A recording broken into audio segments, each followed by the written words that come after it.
Good? Yes. Okay. Hello, call our meeting to order. This is the Quincy School Committee Joint Equity, Diversity, Inclusion, Special Education, Teaching and Learning Subcommittee meeting. I'm Catherine Hubley, the chair of the Teaching and Learning Subcommittee. I'm here with Ms. Kate Campbell, the chair of the Special Education Subcommittee, and Mr. Tom Leung, who's the chair of the Equity, Diversity, and Inclusion Subcommittee. And we are going to start now with our presentation from Kim Conley, the Equity, Diversity, and Inclusion and Belonging Program Board. The floor is yours.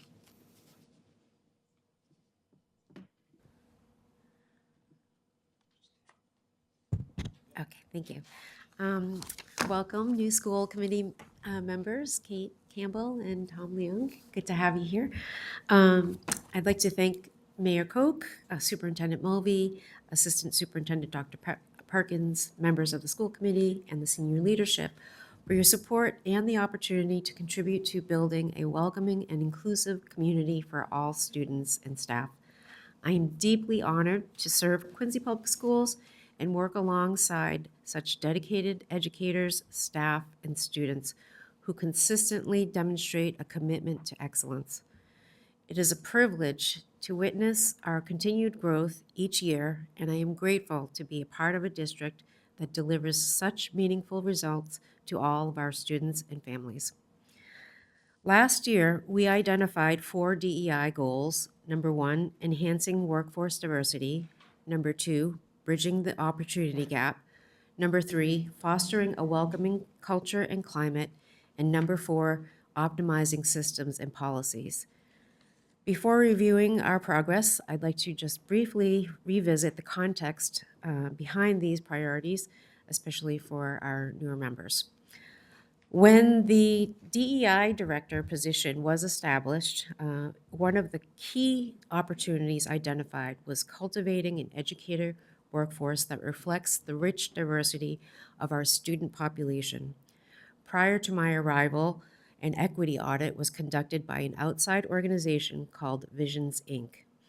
Their findings underscored the importance of intentional strategies to expand staff diversity, an effort that strengthens schools and ensures students see themselves represented, valued, and empowered to succeed.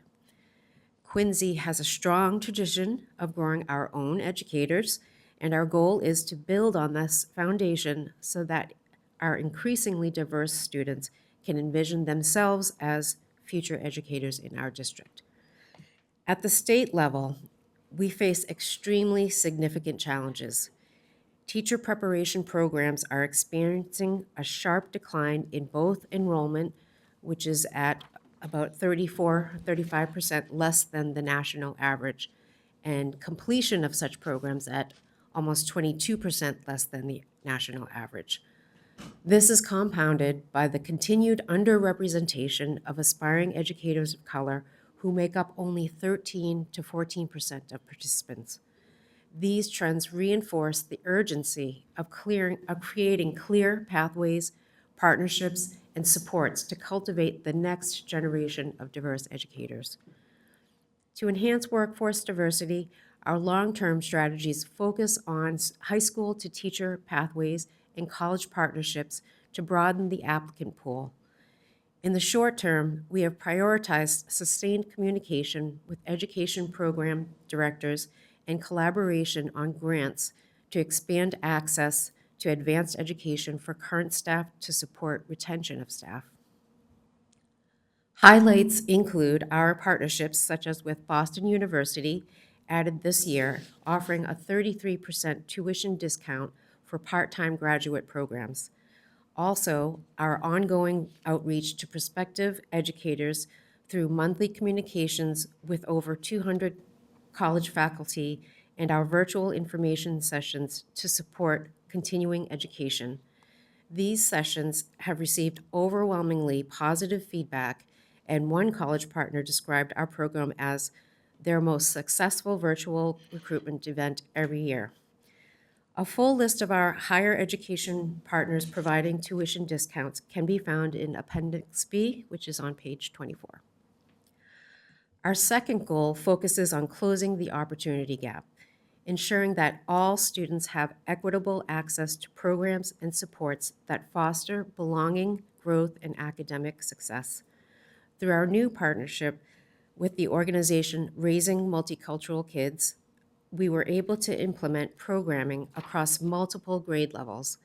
In 4 elementary schools, Snug Harbor, Lincoln Hancock, Marymount, and Beechwood Knoll, we launched the Diversity in Classroom Leadership and Literature program. This initiative places highly trained diversity leaders, who are often aspiring educators of color, into our classrooms to engage students through culturally responsive literature that reflects a wide range of identities and experiences, including race, culture, ability, and family structure. These sessions are paired with guided discussions and interactive activities designed to deepen students' understanding, empathy, and critical thinking. These leaders also model how to engage respectfully with sensitive topics, strengthening the capacity of both our students and staff.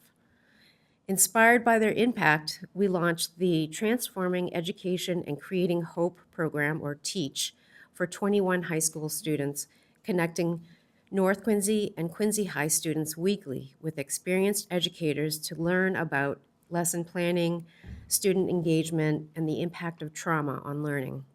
Participants reported significant growth in leadership and confidence, and many expressed interest in pursuing teaching careers. Upon completion of the program, several of our participants moved into related roles, including summer paraprofessional positions in QPS, diversity leader roles within RMK, and after-school employment with our partner QCare. In addition, several returning underclassmen will return as team leads in the program this year. At 2 middle schools, the I Love Me program helped students develop self-awareness, confidence, and a strong sense of identity.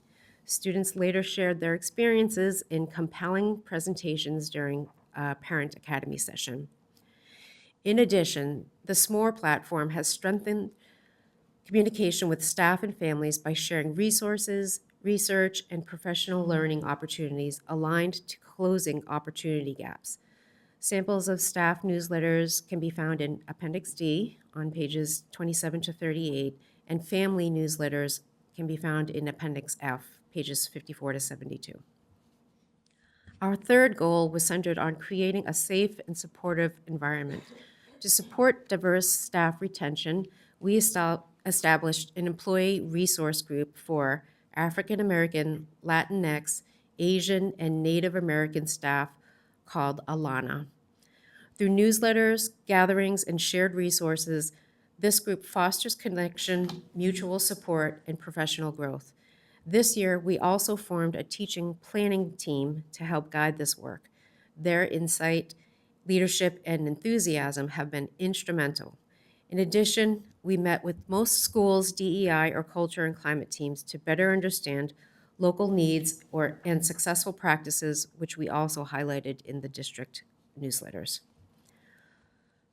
Finally, goal number 4 focuses on optimizing systems and policies. A major milestone was the development of the Teach Quincy website pages on the QPS website.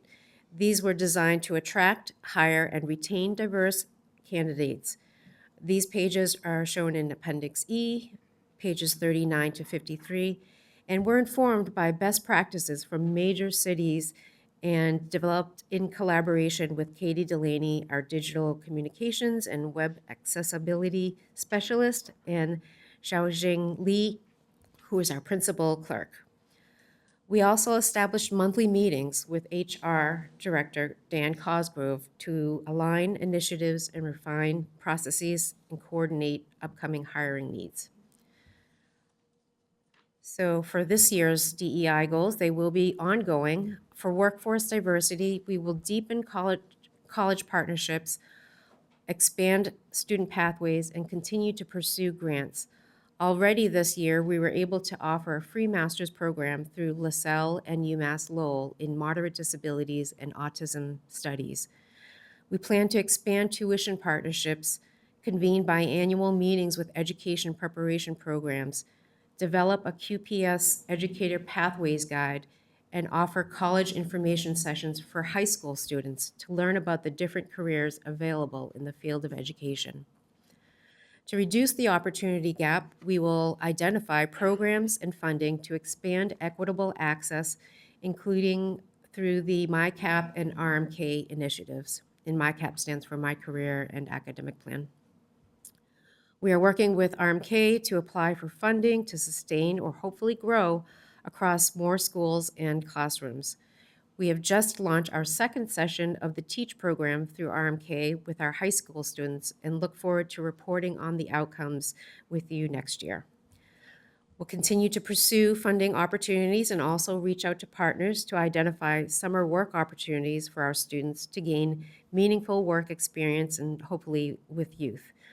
Through our family DEI newsletter, we will share an extensive list of student opportunities, including fellowships, scholarships, and programs so that they can support their children in accessing impactful experiences. To foster a safe and supportive environment, we'll expand professional development for inclusion and continue to share district-wide highlights. We'll work with partners to be included in our all-staff PD so that their expertise can be shared beyond the current classrooms and schools they are serving. We will share through our DEI staff newsletters our schools' specific approaches to successful events or lessons in their schools. So in addition to gaining insights from colleagues, educators will then be connected with more concrete strategies and tools to translate ideas into actions in their own schools. Finally, we will increase operational capacity through cross-department collaboration, grant opportunities, and enhanced recruitment and retention strategies. We have already collaborated with Keith Segala on applying for the MyCap planning grant, and we will continue to support the oversight of the planning functions throughout the year. This year, we also took over the practicum placement process from Director of Curriculum Michael Morani to be able to have more direct interface with Ed Prep program directors and candidates in hopes of building deeper relationships for recruitment purposes. In terms of investment, we respectfully request continued support for the Raising Multicultural Kids programming, which has demonstrated strong impact across multiple schools. And that is all. That concludes my presentation. Thank you again for this opportunity, and I welcome any questions, suggestions, or feedback. Great. Thank you so much for the presentation. I'd like to open it up to questions from the EDI subcommittee first. Mr. Leung? Good evening. Thank you, Ms. Conley, for that. I support this work, and I want it to succeed. So I imagine you and I will be having a lot of conversations in the future. Regarding tonight's presentation, I did have a couple of questions. I wanted to know more about the most recent cycle of diverse hiring. So according to my reading, in 2024, 21% of new hires were diverse. 2025, that was down to 12.8%, whereas the total number of hires is about the same. Can you give some insight into that?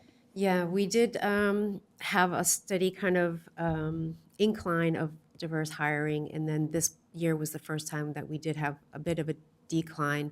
It tends to happen when we're hiring less educators. So I know the first year I got here, we hired a ton of new teachers, about 100, and steadily over the last few years, we've been hiring less and less. And you probably know, but Quincy is the highest district in terms of retention in school districts our size, and so that means not a lot of opportunities seem to open up. So I think that's part of the problem, is just that we don't have a lot of people leaving, and so the years that we do have a lot of people leaving, we have higher diversity hires, but when there are not as many, it seems like we don't have as many. So I am meeting with our director of HR on a monthly basis. This is something we've talked about, and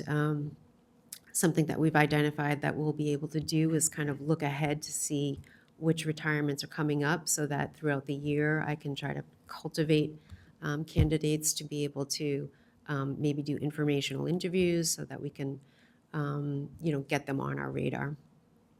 Great, thank you. And then the other question I had was regarding the sources of funding and in particular grants, right? So I share your concerns about possible loss or reduction in funds. So is it true that grants were lost for hate crime prevention and teacher diversification? And if so, can you tell me more about how we can offset those and if there are other programs that are in danger?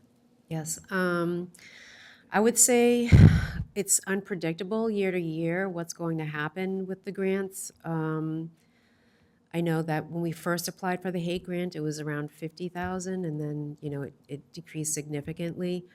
And then the teacher diversification grant, they said it wasn't coming back, and then so we don't know year to year, especially in this climate, unfortunately. But we were very fortunate that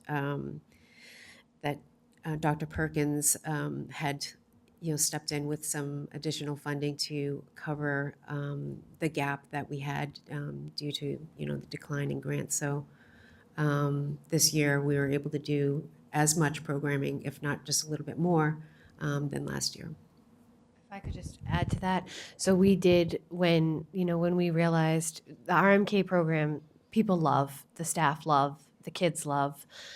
It's really a very beneficial program. We would absolutely love to expand it to other schools. We think it's needed to expand it to other schools. So when we knew we were going to have an issue with funding, at that time, we had a really hard time committing to RMK because I'm sure you all remember at the beginning of the school year, there was a lot of up and down about what grants were going to be available or not from the federal government. And so fortunately, we did receive those funds. Our fingers are crossed that we will continue to receive those funds next year. So there's a grant called the Title IV grant, which allows us to, pretty much the whole grant is professional development. And so, where Kim is a part of our curriculum and assessment team, we have a really wonderful team.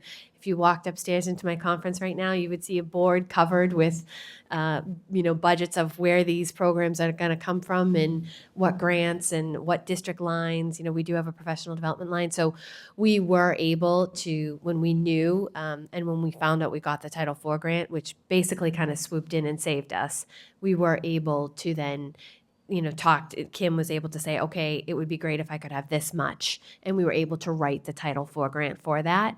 And so those grants, the Title IV in particular, we have the Title I, which is primarily staffing, the Title III, which is also staffing, a little bit of PD, and the Title II. But, so we were able to use the Title IV grant to cover the majority of our PD, which is typically what we do each year. And so if we don't get grants like that in the future, which I don't know what that's going to look like because that's a federal grant. I can't speak to that, but if we don't get them, we will struggle with our professional development. Thank you. All set? Okay. Mrs. Cahill. Okay, thank you. I know that, from being here and in your presentations, that welcoming culture and climate is a huge initiative, and we'll find ways to continue to do that, in our classrooms, in our buildings. In terms of hiring a diverse population, that's really hard, right? Because we can put it out there and do all these things, but we need people to take advantage of them and want to come and work here. So when we talked about if you're dealing with Mr. Cosgrove on projected retirements and things like that, how can we communicate with? Is it appropriate to communicate with colleges when kids are like on the edge of graduating? with a degree in teaching and going to them and saying, we're going to have some openings next year, because they still, well, now kids do take MTELs in school sometimes, right? But they might even have to take them after the fact. So there might be some time where, do we communicate with them when they're on the edge of graduating to be able to entice them to come and take a look? It's mostly through the career fairs, so if a school has a career fair, it focus on education, then we might meet with them then. Yeah. But so far, we haven't, so that was part of the plan this year, is really to more closely work with the ed prep programs.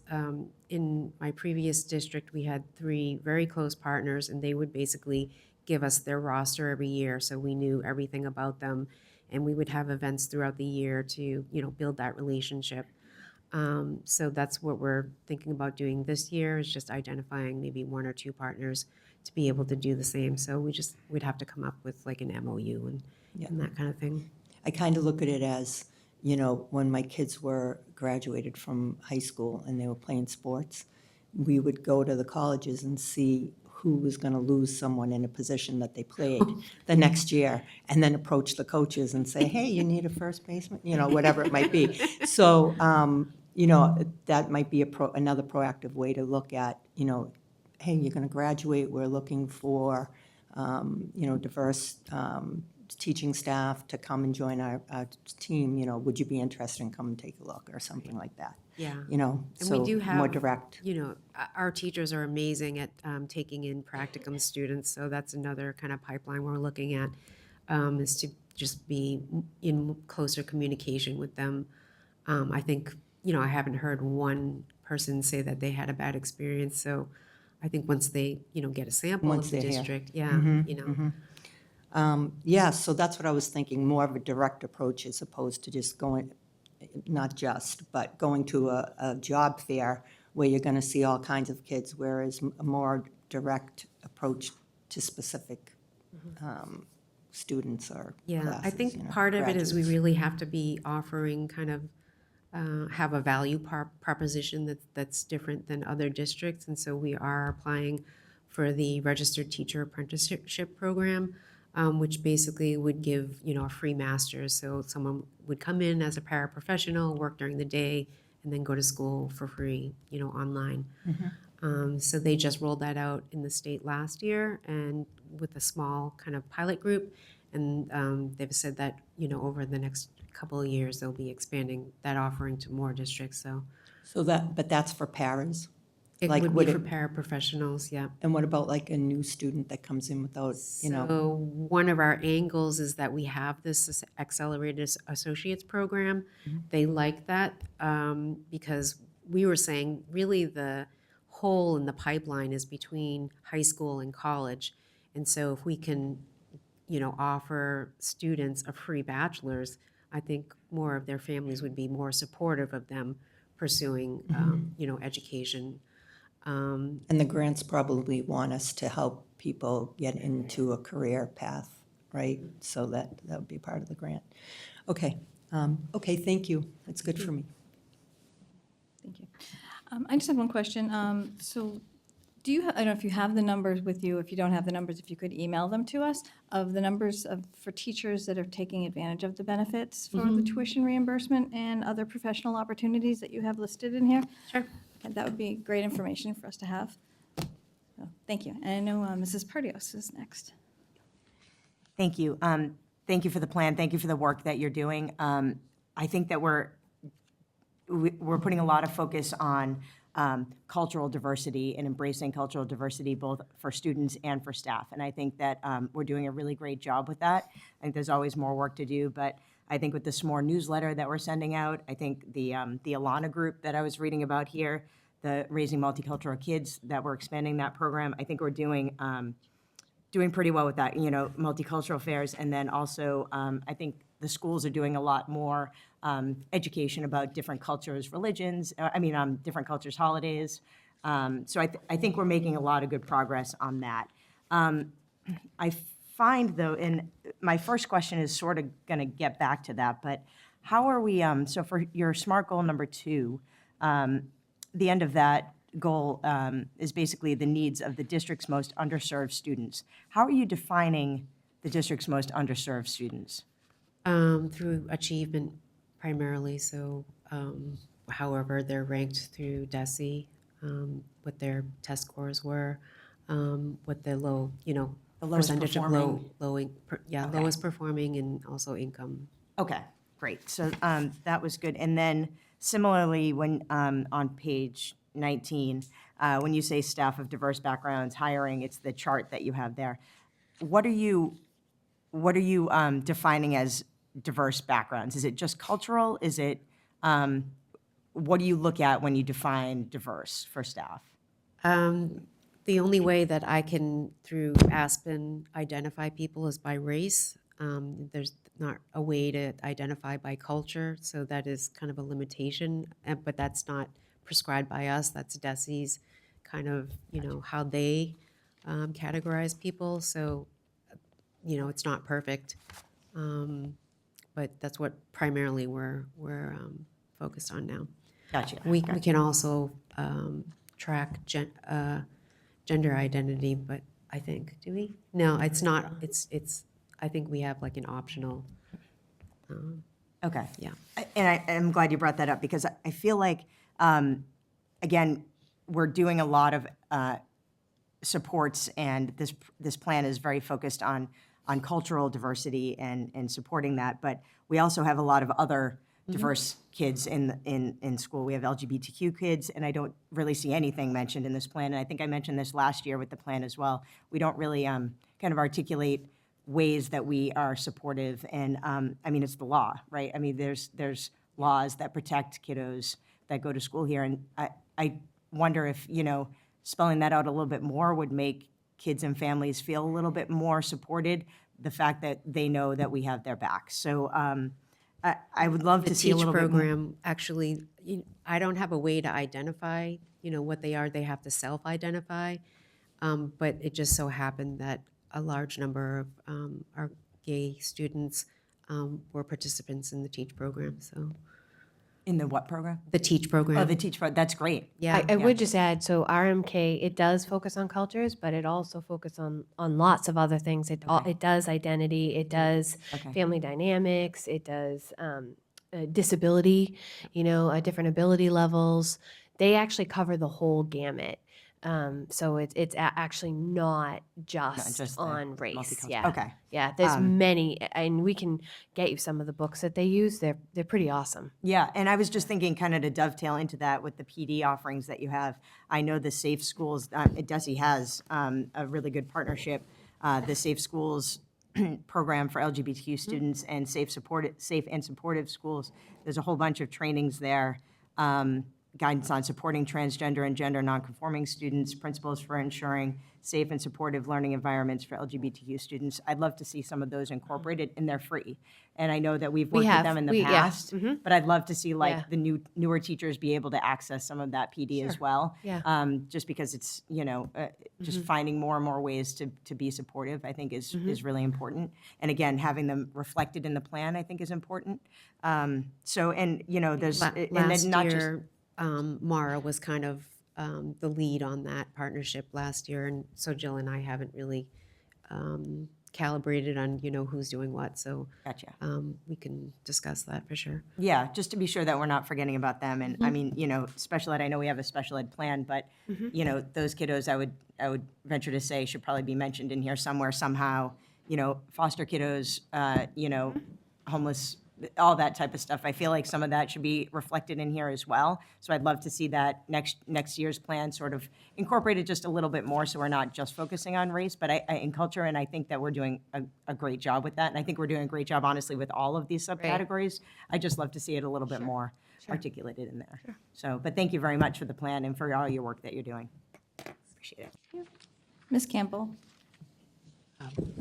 Thank you so much, Kim. I really appreciate this. I was curious if you had any feedback from the elementary school teachers on the SEL program, the self-select. It's, seems like such a strong program, and the nuggets seem really thoughtful and helpful to parents. And as a parent, I love the program, and I was curious if you got any feedback from the elementary school teachers about it. Yeah, I think the initial contact with AIP and Harvard was made through my connection, but then it was kind of handed off to Mara. And for the implementation, it's really been Jill. But from everything I've heard, Been excellent. The teachers love it, absolutely love it. Jill's going to talk a lot about it in her program improvement plan, but I mean, kudos to Kim and Jill because it's an excellent program. We are very fortunate to have received it, and I think it's like really great stuff that's happening with our teachers. thanks. Thank you so much. We need a vote. Just a voice vote. Okay, we have a vote. And we're all in favor, from the members of the committee, all in favor of accepting the plan, say aye. Aye. Anyone opposed? Okay, thank you. All set. Thank you so much. Thank you, Kim. Thanks. Supposed to ask. Supposed to ask if anyone opposes.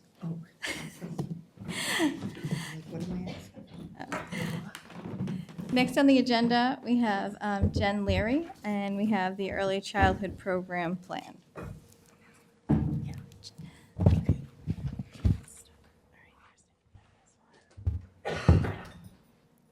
Very close.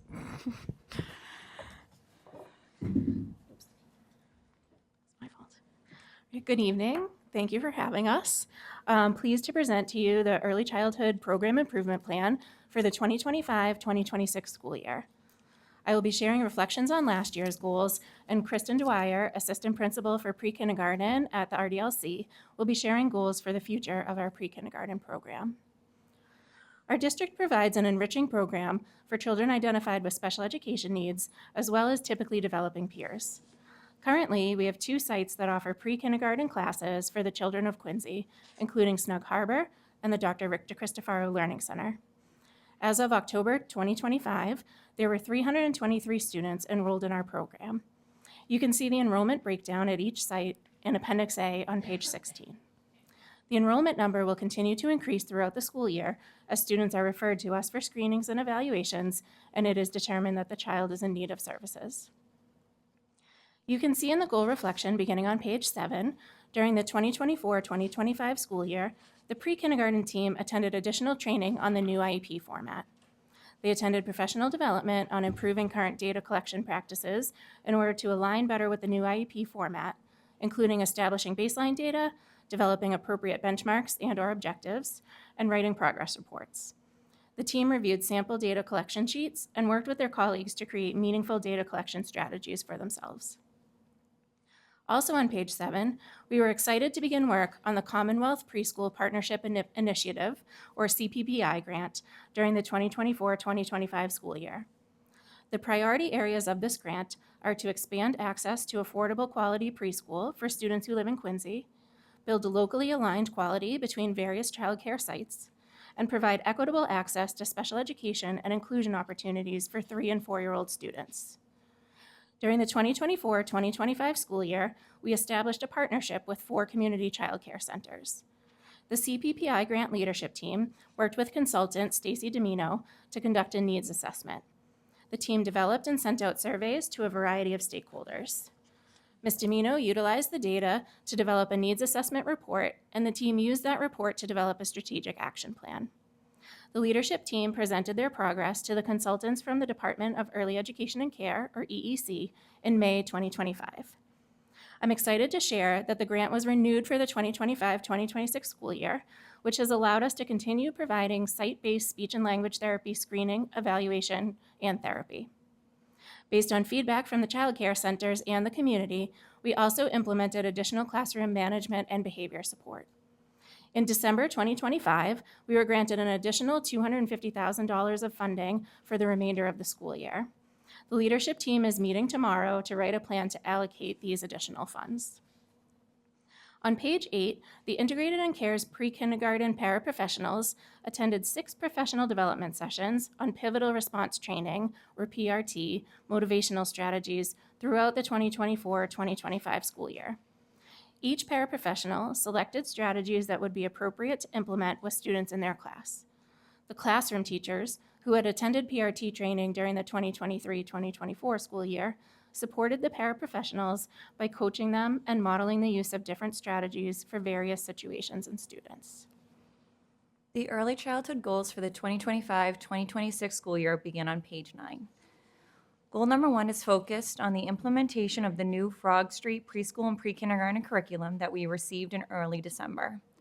Last year, through the CPPI grant, volunteer teachers piloted 2 curriculums and Frog Street was chosen. The pre-kindergarten teachers attended a training with the Frog Street representative during the Citywide Professional Development Day and will meet throughout the year to collaborate and reflect on implementation. In Appendix C on page 18, you will find a sample of a weekly parent newsletter from the Frog Street curriculum. On page 10, goal number 2 focuses on the alignment with the positive behavior interventions and supports, also known as PBIS, and conscious discipline, the behavior frameworks for the Frog Street curriculum. In order to address behavioral and social emotional needs of students in the pre-K classrooms, teachers will utilize the PBIS strategies to model and acknowledge positive behavior in the classroom and build a feeling of community. We are focusing on one of the conscious disciplines a month, and the teachers collaborated on various books, songs, games to play to enrich the lessons. In our pre-K monthly newsletter, we have incorporated suggestions for parents to utilize conscious discipline at home. On page 11, our third goal relates to the Community Preschool Partnership Initiative. The CPPI team has been working closely with 3 EEC licensed program sites, the YMCA, STARS, Campus Kinderhouse, and Head Start, and our goal for this year is to increase communication. We have created a direct line of communication utilizing a Google form where the site directors can reach out to QPS to ask for support, such as speech and language screening or behavioral assistance. The grant coordinator visits the sites weekly to provide general classroom support as well as formal observations. Our CPPI speech and language pathologist visits the EEC sites to screen students based on teacher and parent requests to evaluate if they are eligible for speech and language services. If the child qualifies, they are able to receive services at their pre-K site. This is not only more convenient for parents who do not have to take their child out of their full-day programs for speech services, but also supports our QPS SLPs with caseload management, and it reduces the amount of transitions for the students to make throughout the day. We have met with the EEC Transition to Kindergarten team in person at a conference and virtually on how to best support our community members on registering for Quincy Public Schools kindergarten. Our hope is to increase the number of Quincy residents who complete the kindergarten pre-registration and attend kindergarten screening. The Early Childhood Education team is proud of the work we have done to support our district's youngest learners. Our goal is always to support our youngest students and form connections with their families that will last throughout their QPS experience. We are so thankful to have also formed strong relationships with the EEC sites through the CPPI grant and look forward to all the exciting things to come in expanding access to quality pre-kindergarten education. Thank you, and we're happy to answer any questions you have at this time. Okay, thank you so much for your presentation. I'm going to open it up to Teaching and Learning Subcommittee members. Mrs. Perdios? Thank you both for this. This was great. I learned a lot. I understood a lot about what the CPPI grant, what you're doing with it, and how you're implementing it, and I think it's great. Curious to kind of see how that's developing and how that's going. So couple questions as I was reading through it. So, and I have a similar question when we get to the RDLC plan, but for our service providers, I know you provided the caseload numbers there on page 17, which I appreciate. But I know, as we've talked about, the challenge with kind of looking at the numbers, you don't really know how challenging those cases are. And sometimes, 20 cases is more challenging than 50 cases, just depending on the needs of the students. So what opportunities, and I still feel like I'm a little unclear as to what opportunities do service providers have to tell you guys if they're feeling overwhelmed, if it's too much? What ways do they tell you, and is it supported? Are we encouraging that feedback, and how does that go? Sure. Often they'll reach out to me directly. and they will email me, call me, and I often will go meet with them and go through caseloads and look at like what is challenging and how could we provide some support for you. Over the past several years in general, outside of early childhood, just like including the special ed department, we've added, I can't tell you off the top of my head right now, but many additional speech pathologists, a few extra occupational therapists, and we've also really expanded our speech pathology assistants.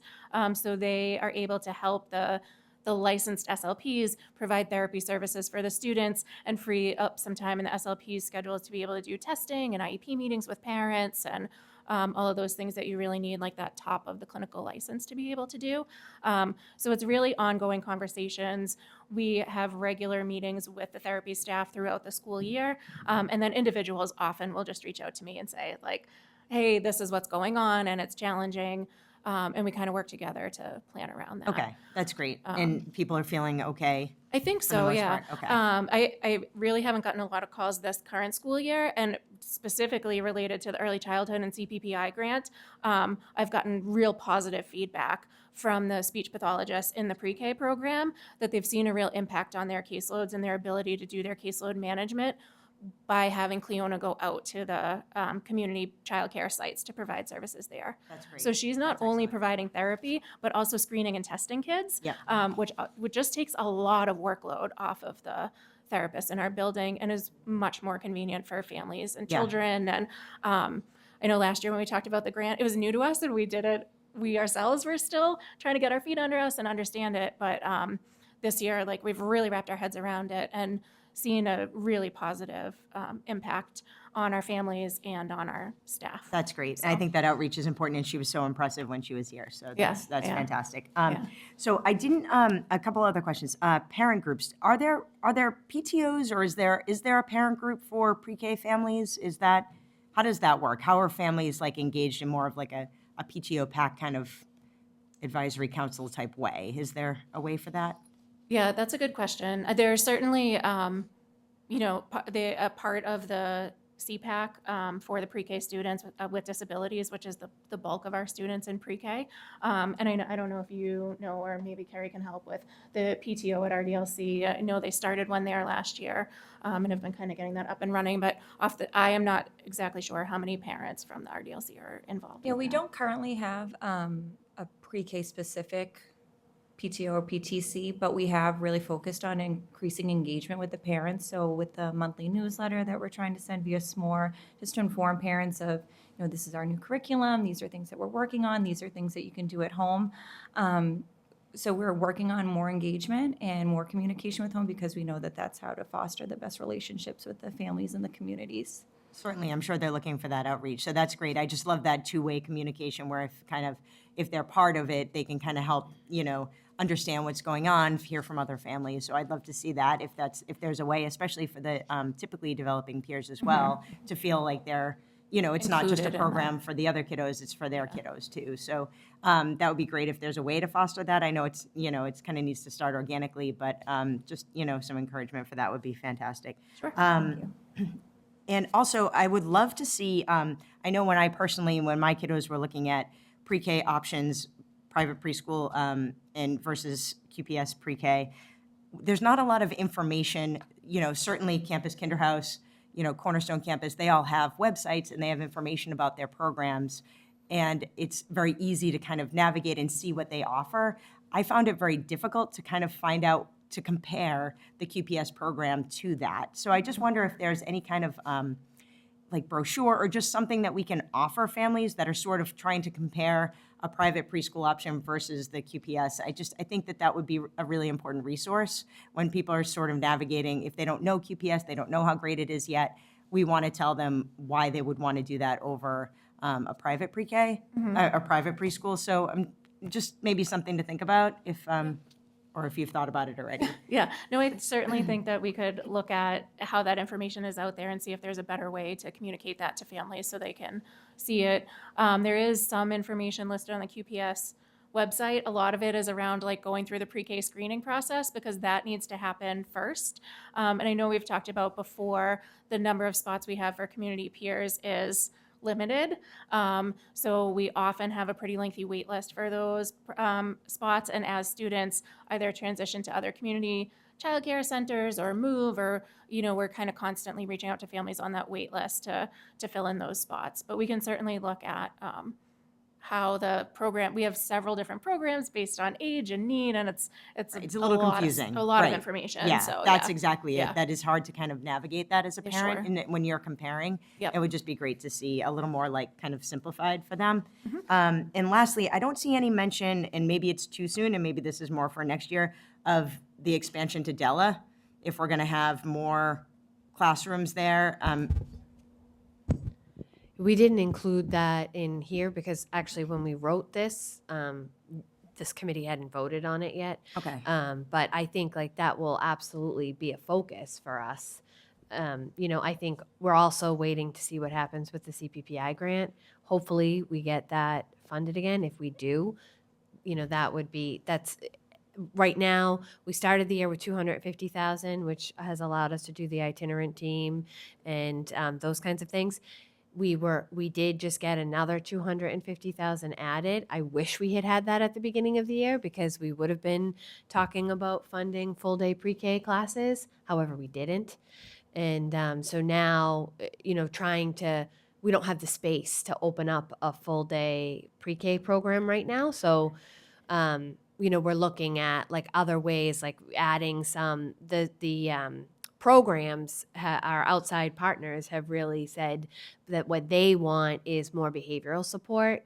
So we're looking at working with like places like South Shore Autism to see can we contract with like some more behavioral consultants to come in and do those kinds of things.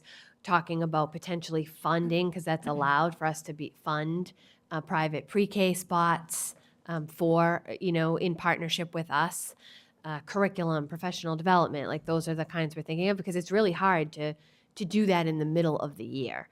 So so I think for those reasons, I think a lot depends on funding, what the budget looks like for us, what the budget looks like for the state, in terms of what then we're recommending to you all, in terms of the classes and how we're gonna go about that. Yeah, that's great. Thank you for that. I figured that the plan had probably been done before that, but I just wanted to know exactly what you did, just sort of kind of off the cuff, how that was going to impact things. And my last comment was on the Frog Street sample, the more words to know, quadrilateral for a 3 and 4-year-old to start to learn the word quadrilateral was pretty impressive. So it seems like a pretty challenging and rigorous curriculum, which is good, give some challenge words for some of those kiddos that might be ready for it, so. Sure. And we had several teachers, QPS early ed teachers trial it, as well as a few teachers out in the community childcare as well.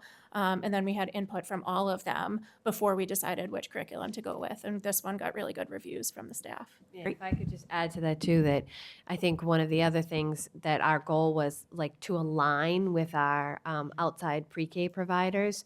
So, if you're getting Frog Street at like Campus Kinderhouse, you're getting Frog Street at Quincy Public Schools, which if kids come to us for transitional purposes, that's an awesome thing we're all talking the same language. So that's definitely been a huge focus for us. Yeah. Yeah. The YMCA just requested through the Yeah. CPPI grant with their money allocated for their site. So we'll be purchasing 4 classrooms worth of Frog Street curriculum for the YMCA. So those students will be aligned directly. And I know that a lot of the YMCA students filter directly into QPS kindergarten, so. And that will be with that additional $250,000 that we were just granted last month. That's one of the purchases we're going to make with that money. Excellent. So, Thank you. yeah. Thank you very much for all the Yeah. details. Thanks. Mr. Leung. Yes, thank you both, or thank you all for that presentation. Glad to hear that the CPPI grant was renewed. It sounds like it's doing a lot of heavy lifting. And I'm sure you'll find efficient use for that extra $250K. 2 areas I was hoping to get some additional information on. One is a more complete picture of the budget that you're working with, and another kind of piggybacking off of my colleague's question about caseloads, there's some information here, but if you could also provide some more information about the caseload management of the professionals in early childhood development and how it compares, I guess, to other perhaps districts or, where it falls along like state guidelines. Sure, so budget question, is that budgeting within the CPPI grant or No, more broadly. general? Yeah, so you know. So the pre-K program is funded through multiple sources. Some of it is the district, some of it is the IDEA grant, some of it is the Title I grant, and then our itinerant team is, through the CPPI grant. But the majority, I would say, a lot is funded, through like our speech and language therapists, our OTs. Those are funded through primarily the district. We do have some staff that because the whole reason that you provide early childhood or pre-K in a public school, we're required to provide it for students with disabilities. So that's the whole reasoning for our programming. Is right now, that's what the regs say. And so we have the integrated program that is, half typically developing peers and half students with disabilities. And so a lot of it is funded, in combination with the IDEA grant, which funds a lot of our special education services across the district. So, and then again, the school committee, the mayor, everyone is always so generous. We bring, I think, every single year we're asking for additional special education teachers, additional therapists, things like that. And it all comes out of the district budget. So, those are the main ways that it's funded. Okay, thank you. Sure, and I can talk some more about caseloads and workloads.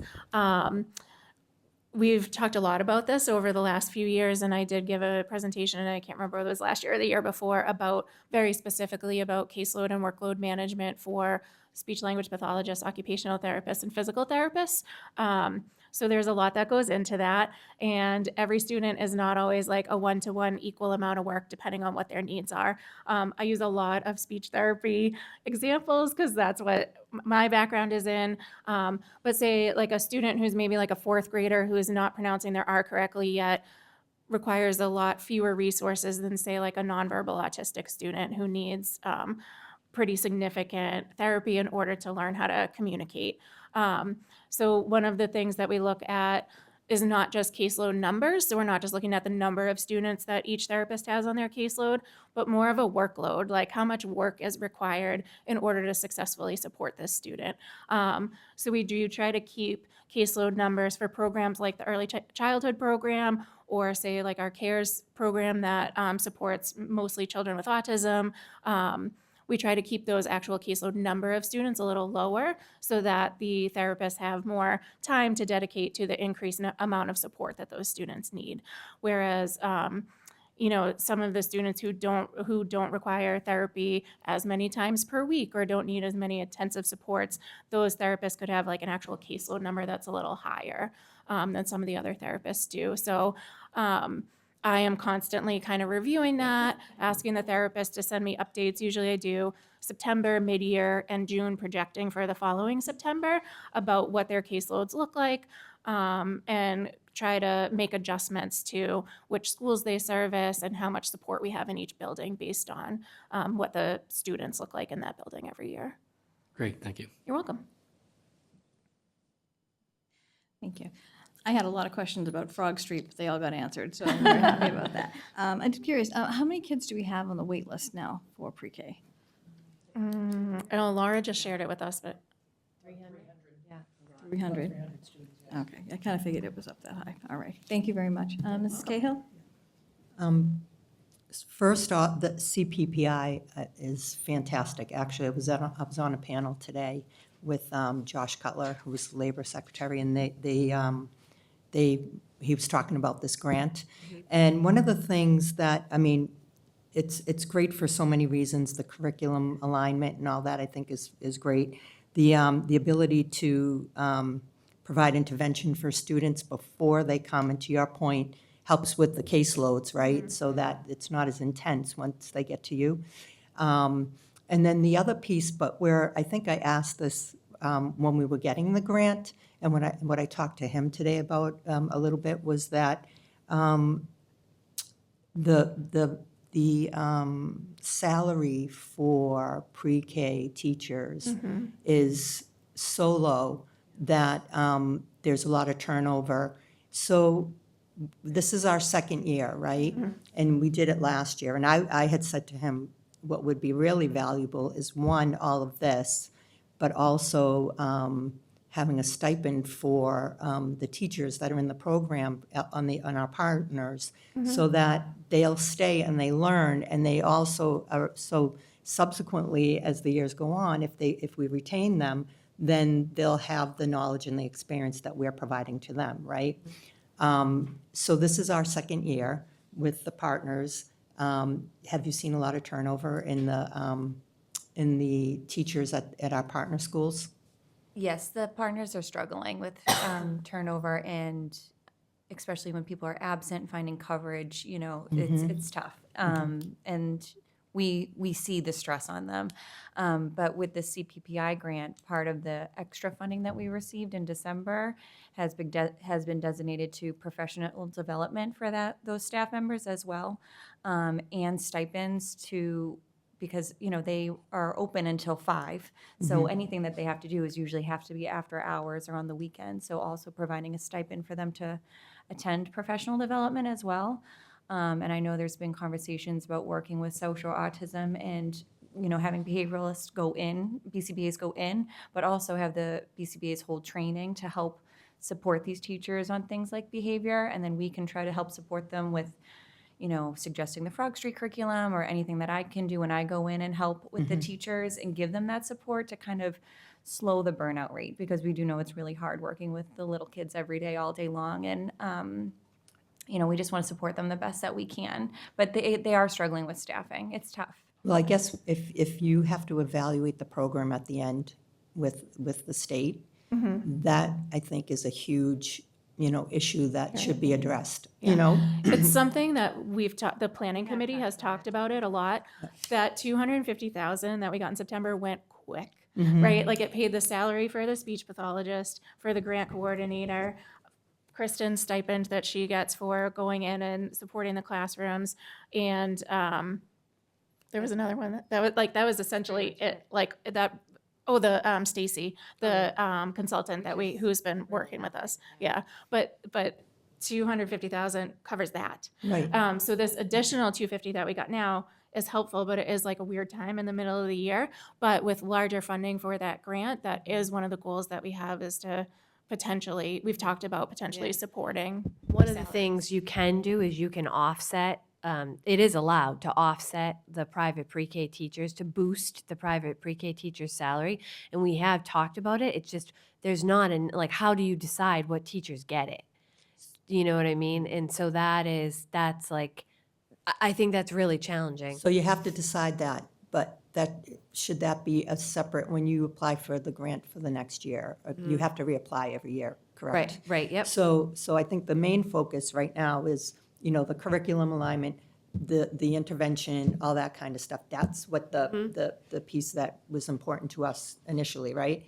So we have that whole piece. It's working really well. We have great success with it and outcomes. So going forward, maybe we add another piece to say, look, this is really valuable, and the teachers that we're working with are really gaining some great experience, and they're, but we want to find a way to keep them so that they're not turning over continuously. And one of the things we talked about today, and to your point, when someone's out, there'll be pre-Ks that your kids can't go. The whole school shut down because the teachers have COVID and you can't go. Now it's a trickle effect for the whole workforce. Parents can't go to work, and, whatever the case might be. But I think it's more, we value early childhood so much, but those teachers aren't valued in terms of, Right. Their salaries.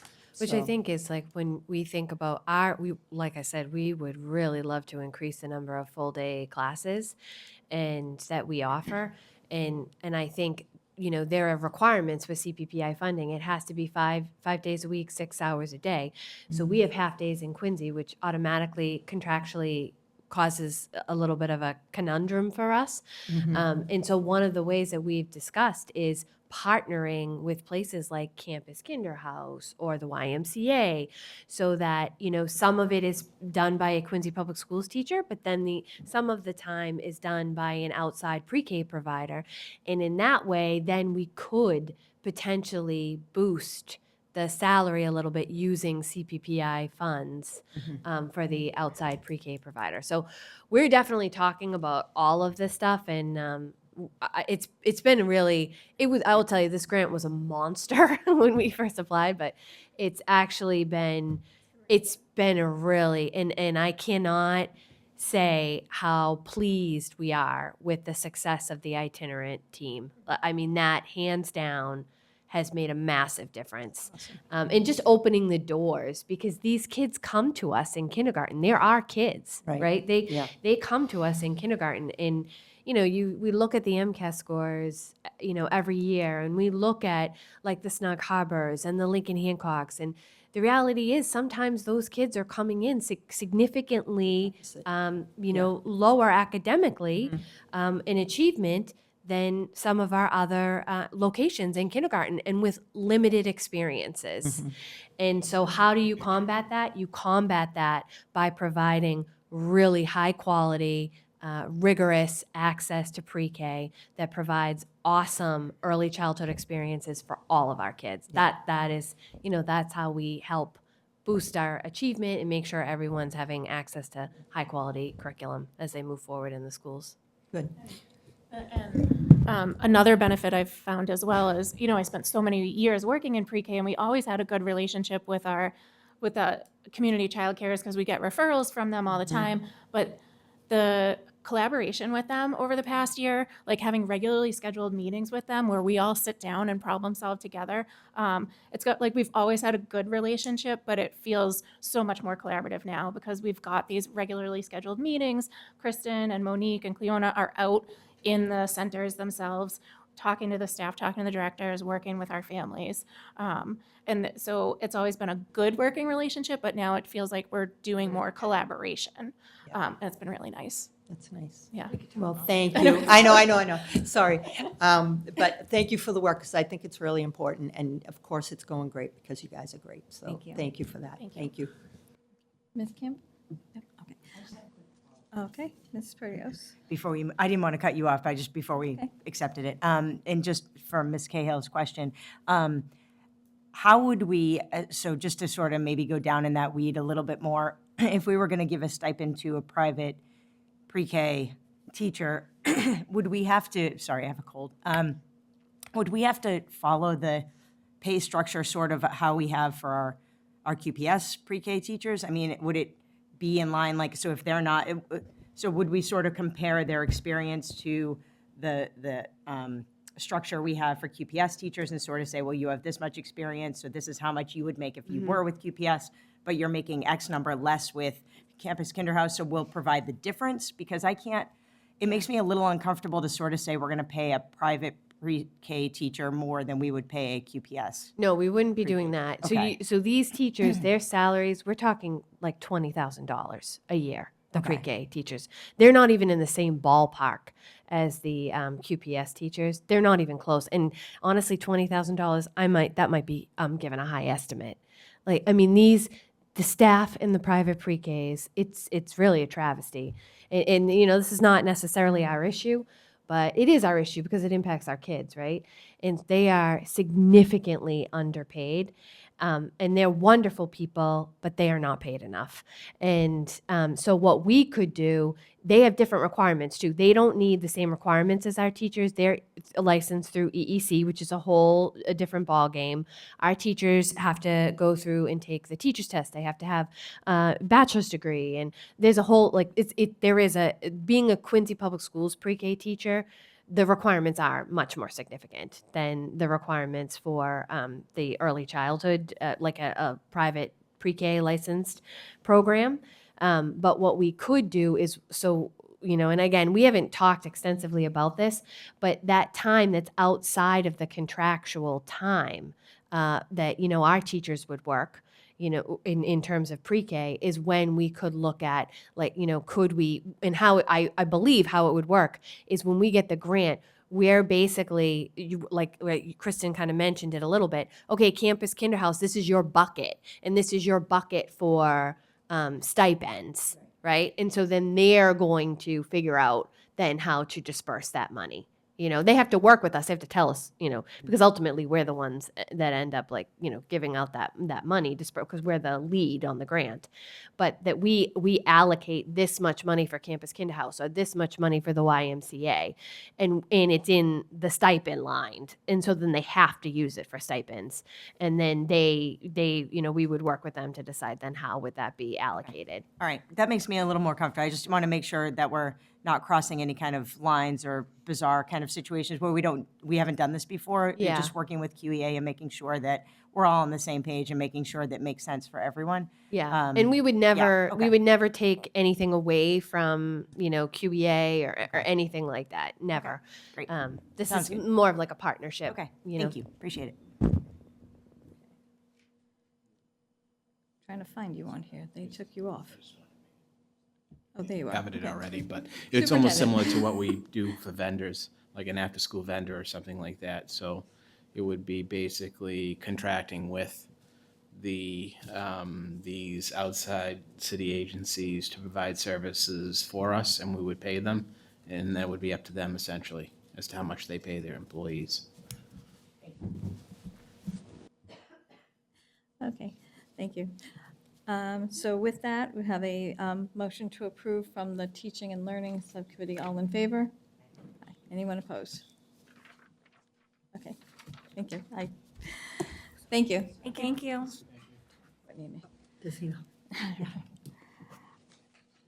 Okay, so next on our agenda is Carrie Conley talking about the Richard DeCristofaro Learning Center program.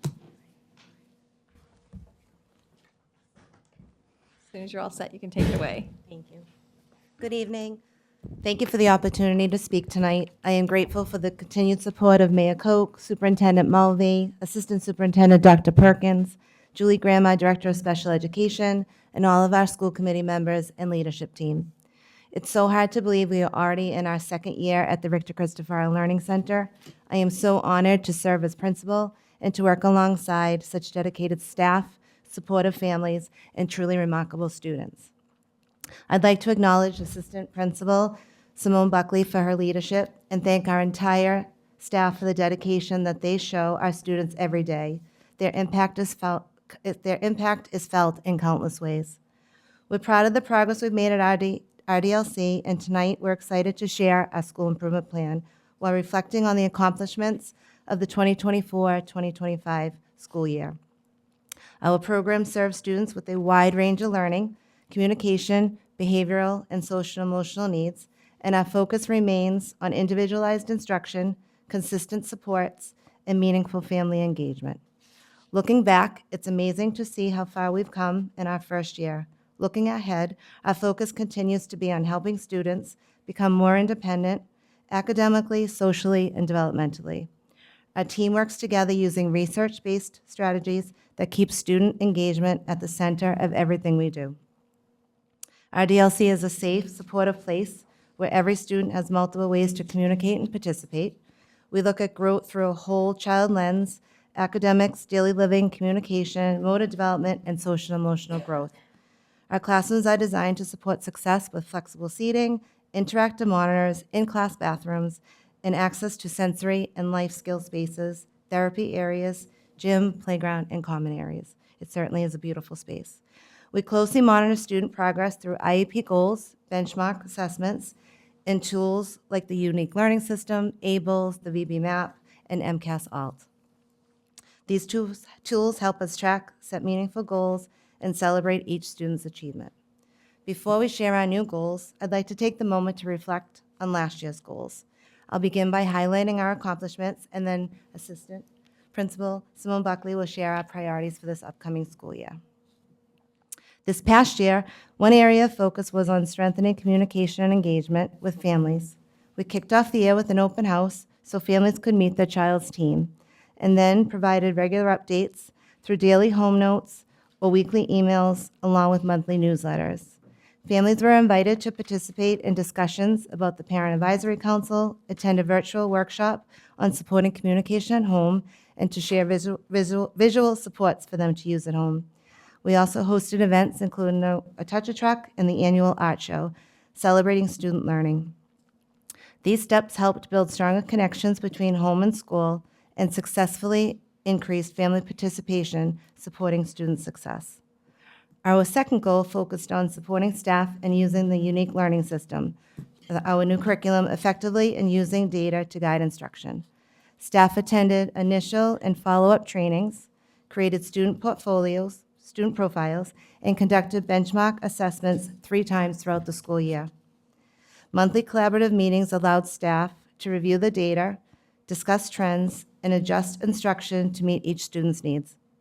By the end of the year, staff are confidently implementing ULS, differentiating their lessons, and using data to monitor growth, successfully meeting our goal. The third goal was focused on implementing our well-based principles to support student behavior and classroom management. Staff receives training in August and a follow-up support through the year, including creating well-based incident reports and documentation. Meetings with well-trainers occurred in September and January and provided guidance on best practices and applying principles in real classroom scenarios. By March, observations and feedback helped staff refine strategies and implement well practices consistently.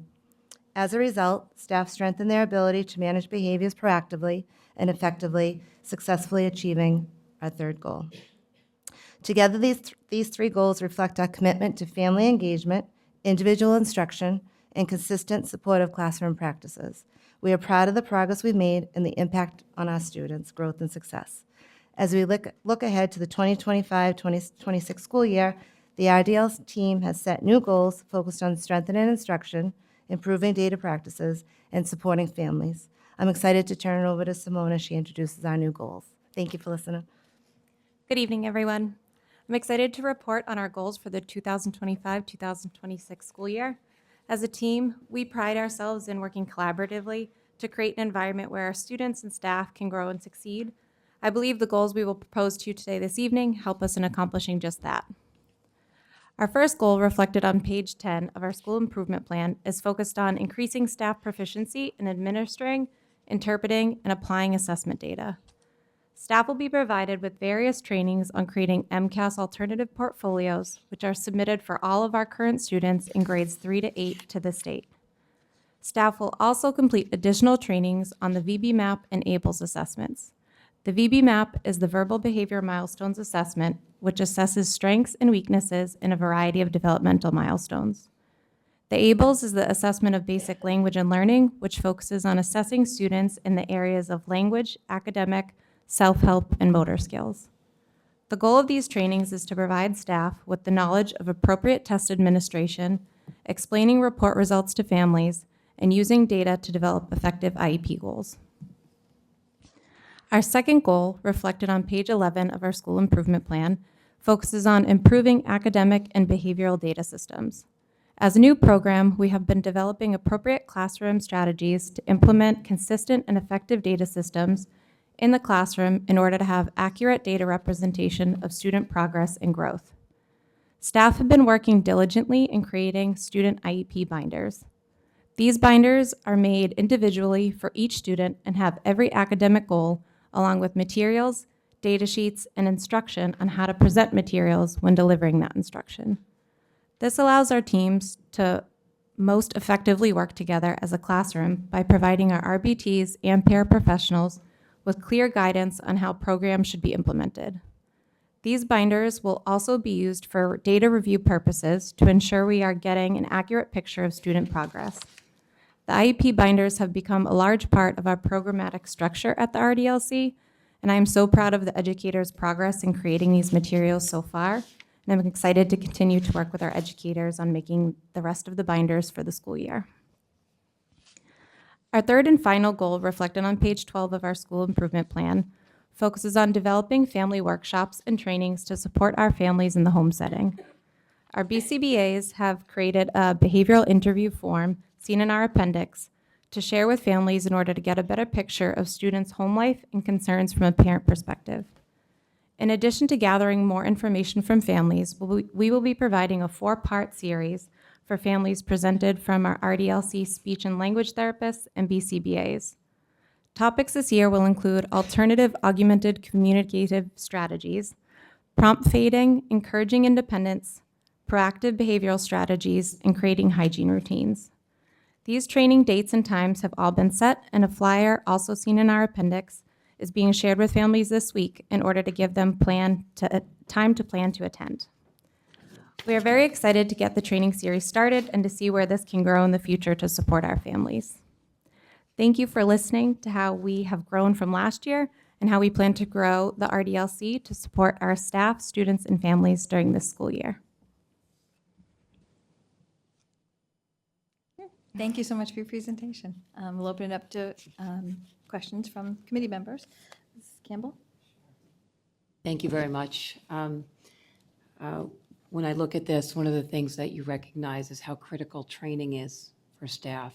And I'm wondering, in the onboarding process, before a staff person starts, in particular with the WELI training, is that something that they already have undergone before they start, or does that happen in process while they're working?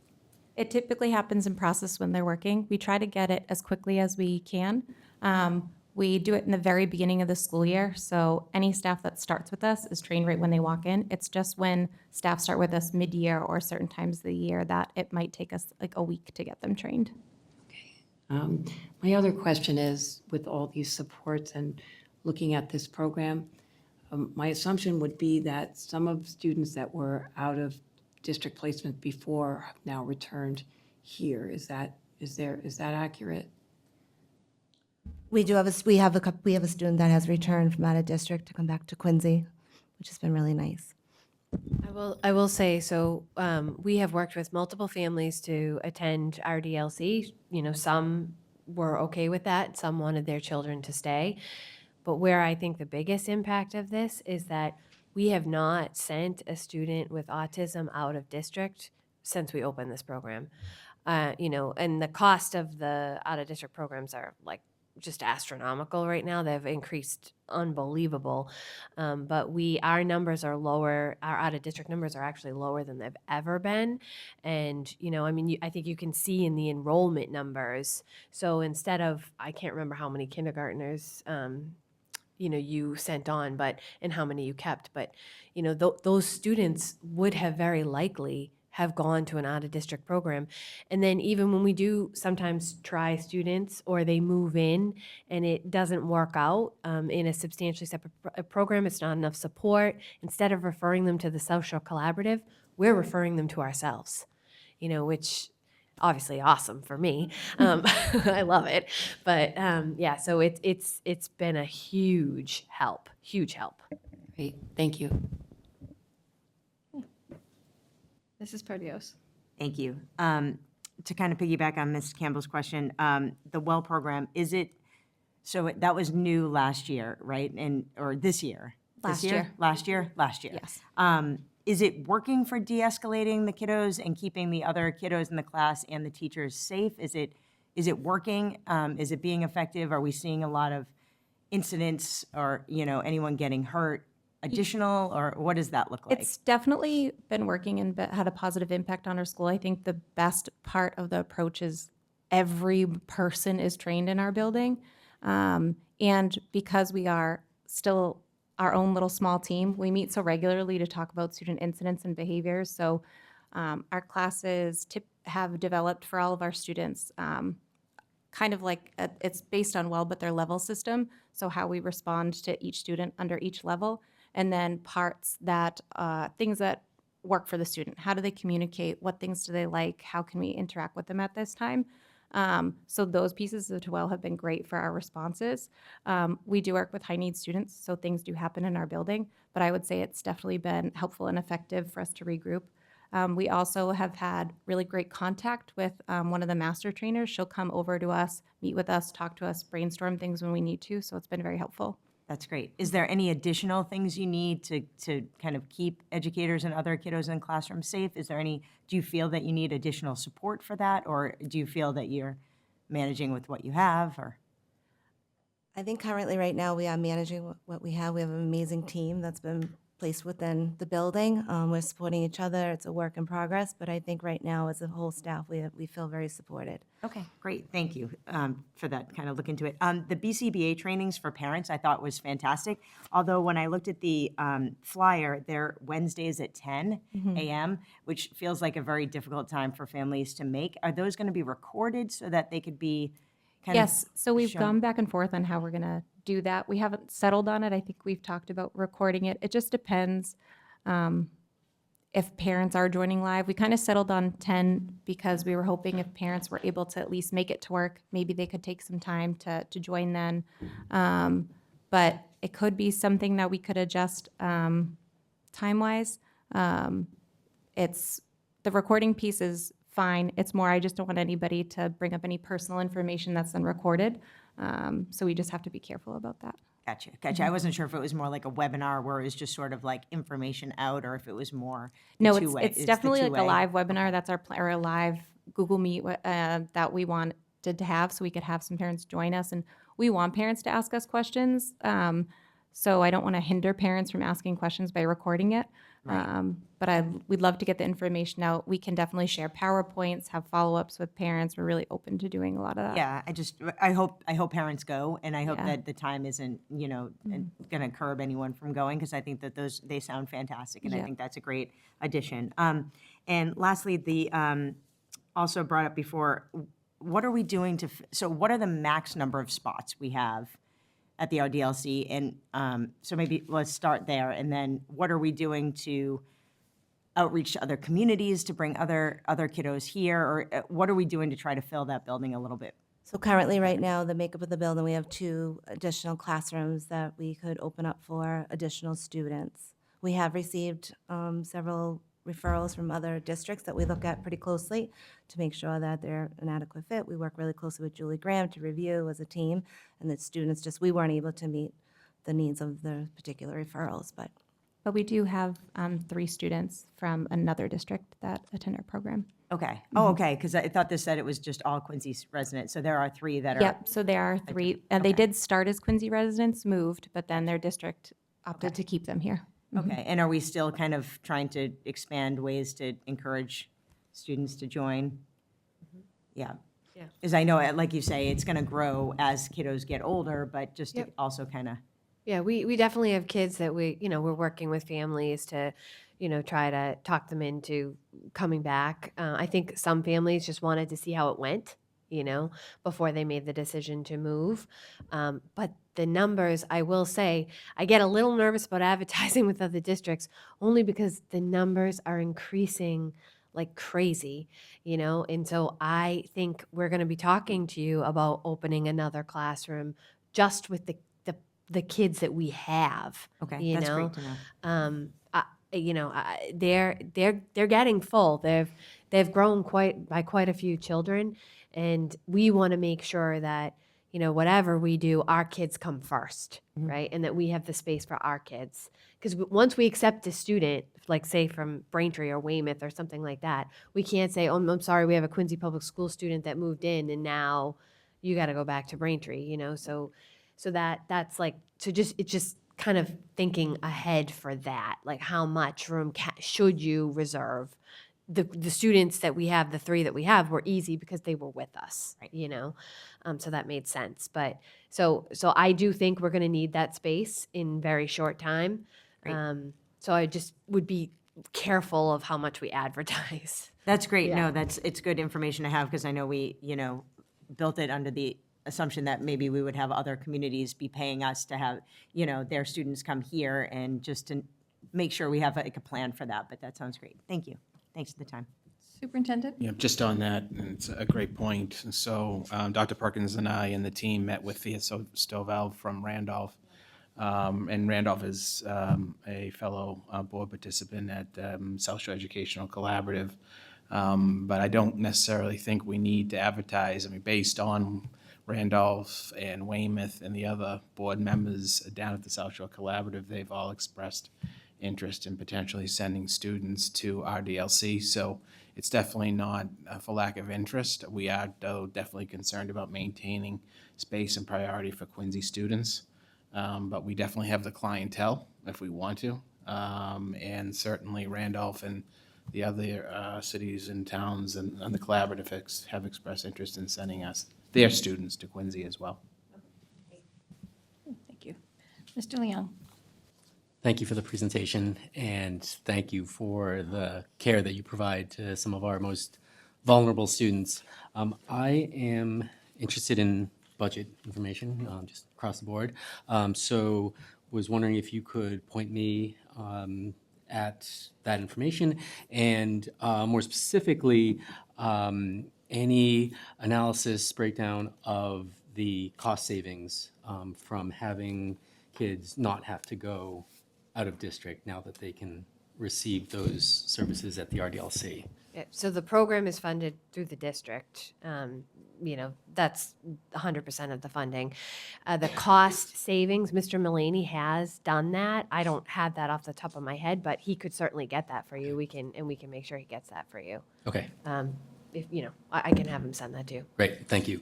And then the other thing I wanted to ask about, like my colleague, I was also struck by the Wednesday morning meeting time. And so I just had a question about accessibility. Has that time been challenging? And then if there are any other accessibility issues that you'd care to bring up? Perhaps like translation services, are those needed? Are they sufficient?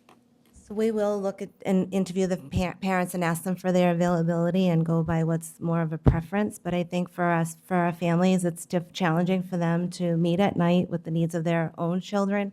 We also work around the schedule. We're late to school 8:30, so we want them to be all situated, students in school. But we're definitely more than open to changing the times of the meetings and having a variety so that we can have more ability to reach out to more families. And I think that's where, when we talk about growing it, something that we can work on, because what we wanted to do after we do this series was survey our families and see if they thought it was effective. Are there any other topics they think they need? So off of that too, we can base it off of the time. Is the time convenient? Is it not? We typically hold IEP meetings between like 9 and 11. So like our parents are used to like that time frame of doing something with us. But if it doesn't work for them, it's definitely something we can adjust. Okay, thank you. Mrs. Cahill? To piggyback on that, how has your attendance been for these 10 o'clock meetings? Have parents been, We haven't had any oh, of you the haven't trainings had yet. any They yet? start in February. Okay. Mhm. Okay, I was just curious because that would give We you a held great one last indication. year. We did do a communication training last year. We didn't get too much involvement, but it wasn't as early. We're really trying to get it out early to parents so they're prepared. They know when it is. We're very close with our parents. We have 54 kids, so if some parent reaches out, if we get contact that like, oh, this time does it work? Are you guys offering anything else? Can we record it? That's definitely something we want to work on so people can attend. So do they know this is happening? So the flyers were being sent home this week. So teachers just got it on Monday and were asked to send it out to their parents. So they should be getting it this week. And to your point, most of your meetings with one-on-ones with parents are between like 9 and 11 in the morning. So they're kind of used to that kind of a schedule in terms of connecting with you guys on what's happening with their students. Okay, all right, thank you. You're welcome. So I just wanted to add, I do love your topics. I think they're great. They're not ones that I've seen a lot out anywhere else, so I think they're very, they're different. I'm sure they're well-needed topics, especially the one on hygiene. I can see that being something that parents would really like that information. And I loved seeing that you're working with Q-Care and doing the piloting. That's something when you guys were in the talking stage of being the Christopher Learning Center, we were like, oh, having that would be great, because I know it is hard for special ed parents to come out at night or do anything after, and it's great for those kiddos to have something after school, and they don't get that. So that's awesome that you're piloting that, and at least there's 5 kids in there, but I'd love to see that number go up, so that's great. I know I've had numerous talks with Cassandra Beck about about that, and that was something we had talked before about, so that was great. So thank you for this. So we'll have a vote from the subcommittee members. All in favor? That would be Mrs. Campbell, Mr. Wu, and Ms. Perkins. All in favor? Anyone opposed? Thank you. Thank you both. Thank you. Thank you. Okay, and we move on to our next program improvement plan, which is special education, with Julie Graham, Director of Special Education, to present, and her team.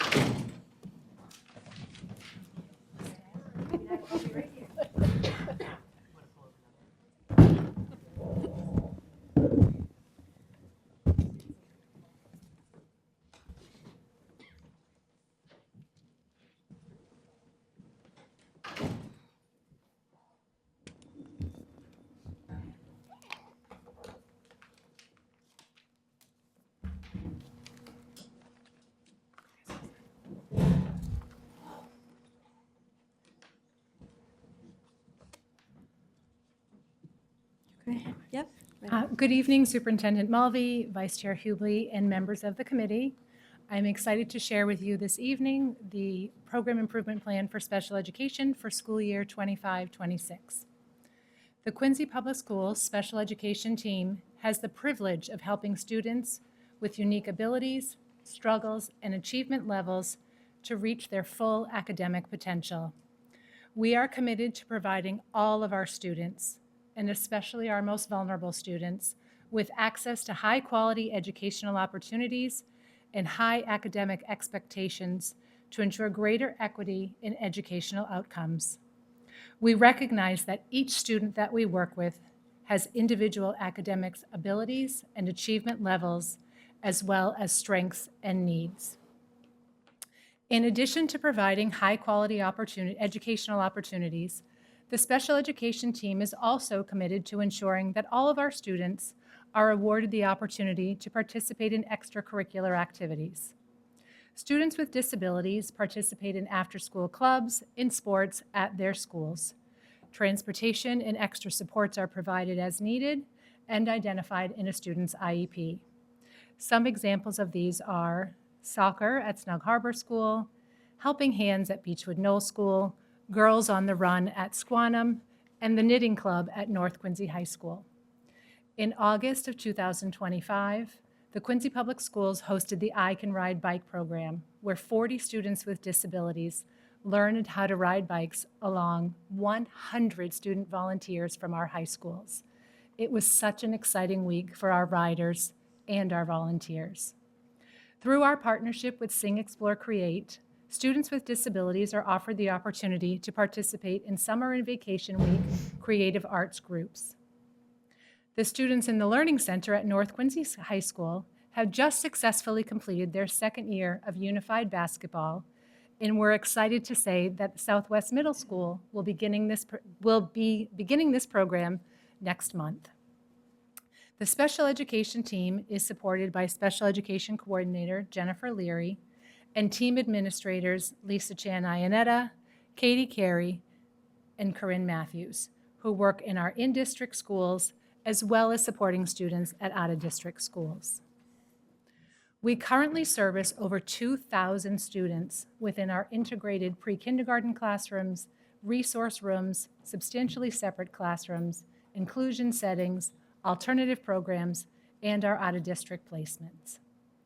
In addition, the special education team recognizes that our students, families, and caregivers are valuable partners and help to create a rich educational experience for our students.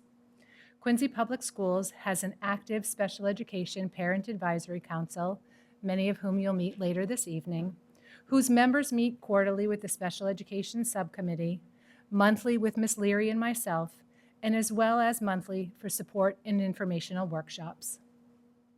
The special education team is proud of the work that we have completed in the 2024-2025 school year and are excited to share with you this evening the Special Education Improvement Plan for 2025-2026. We'll begin with a reflection on the goals from last year. As you can see on page 7, the goal for the special education teachers was to utilize the new IEP form for 100% of initial, review, and reevaluation IEPs. Quincy Public Schools teachers began using the form in September of 2024, updating as each student had an annual review meeting occur. Aspen was updated as the default new IEP format at the start of the school year, at which point 100% of new IEPs written over the course of the year were in that new format. Excellent. Now on page 8, during the 2024-2025 school year, the CARES and Learning Center teams participated in special training with the district BCBAs to create data collection tools that would provide the opportunity for special educators to use them in all educational settings. This ongoing collaboration provided the opportunity to further drive the evidence needed for each goal and objective identified on a student's IEP. The goal for the post-secondary team Quincy High School LEAP program was to expand their volunteer sites from 7 to 11 by adding an additional 4 sites for enrolled students and expanding part-time job opportunities sites from 2 to 3 by adding an additional 1 site. The post-secondary team Quincy College LEAP program exceeded this goal by achieving 12 new volunteer sites and 4 new part-time employment sites. Some new sites included Next Chapter Bookstore, South Shore Country Club, and the Early American Diner, excuse me. Additionally, the team continued its work collaborating with the Partners with Youth with Disabilities in Randolph Public Schools to complete the application for the Liberty Mutual Foundation Impact-Driven Collaboration Grant. PYD was notified in August 2025 that they were chosen to move forward into the next stage of the grant. But unfortunately, they needed to narrow down the age range to exclude students under the age of 22. Quincy Public Schools and Randolph Public Schools will continue to support PYD, but are not able to be active members in this grant. Also on page 8, during the 24-25 school year, the language development classes, the LDC program, completed core knowledge language arts trainings, CKLA, and collaborated monthly with general education teachers to ensure alignment with the CKLA scope and sequence. Through this work, the team identified effective instructional practices, modified CKLA materials as needed, and differentiated instruction based on student needs. Also, on page 8, you can see that during the 2024-2025 school year, the goals program focused on increasing student attendance. The goal was to increase attendance from 60% to 70%. The goals team met monthly with students to review their individual attendance goals and to discuss challenges as well as solutions and strategies to attend school consistently. Although the goal of 70% was not reached, the number did rise from 60% to 63%, with 8 students who were considered chronically absent. Goals will continue to work on increasing attendance across the program, as well as to support students in planning to overcome challenges that may be affecting their daily attendance. On page 9, our speech language pathologists, occupational therapists, and physical therapists attended professional development on collaborative goal writing and the new IEP, presented by Jan Hollenbeck from the Partnership for Advancement of School Service Providers. During the training, staff members reflected on their current goal writing and completed a rating scale to determine if their goals target functional and/or academic skills, which are observable and measurable by multiple members of the IEP team. During subsequent staff meetings, the related service providers utilized a measurable goal checklist to support them in writing goals for upcoming IEP meetings. The team will continue to develop their goal writing skills, which will require additional training of other staff members, such as special education teachers. Also on page 9, the district BCBAs developed and provided 6 professional development sessions for all district paraprofessionals on such topics as understanding and supporting students with autism, setting a strong foundation, and data collection tools. The district BCBAs also provided supervision for our 20 current registered behavior technicians and to 3 additional paraprofessionals who participated in the RBT course. On page 10, you'll see that in response to the findings of our recent DZ Tiered Focus Monitoring Review, the special education team developed an action plan with the goal of increasing the full inclusion rate by 5% each school year. The team met quarterly to review student placement data. As you can see by the chart on page 10, we did not achieve that 5% increase, but are making progress towards that goal. It's also important to note that this is lag data and is not fully reflective of the work that was done during the 24-25 school year. The special education team continued to work closely with the CPAC to support events such as Trunk or Treat, Gingerbread House Night, Craft and Sensory Play, and the end of the year celebration in June. The special education team and the CPAC continued to meet monthly and to work in collaboration to support our students with disabilities and their families. Starting on page 14, we will now share our goals for the 2025-2026 school year. During the 2025-26 school year, the special education teachers at the elementary, middle, and high school levels will participate in system-wide math and/or literacy-specific professional development offerings with the goal of ensuring that all students have access to high-quality Tier 1 instructions and that their instructional practices align with the high-quality instructional materials from the curriculum programs that are used throughout the district. Also on page 15, on most Fridays, students and staff in the LEAP Quincy College program participate in community field trips. Some examples of these field trips are going to local restaurants, traveling by train to various locations in Boston, such as the Rose Kennedy Greenway and Snowport, and meeting up with other post-secondary programs to go bowling or to see a movie. During the 2025-2026 school year, the post-secondary team Quincy College LEAP program will expand its Friday field trips by adding one additional trip per quarter. You will see two goals that have been developed for the language development program. One is for elementary and the other one is for middle school.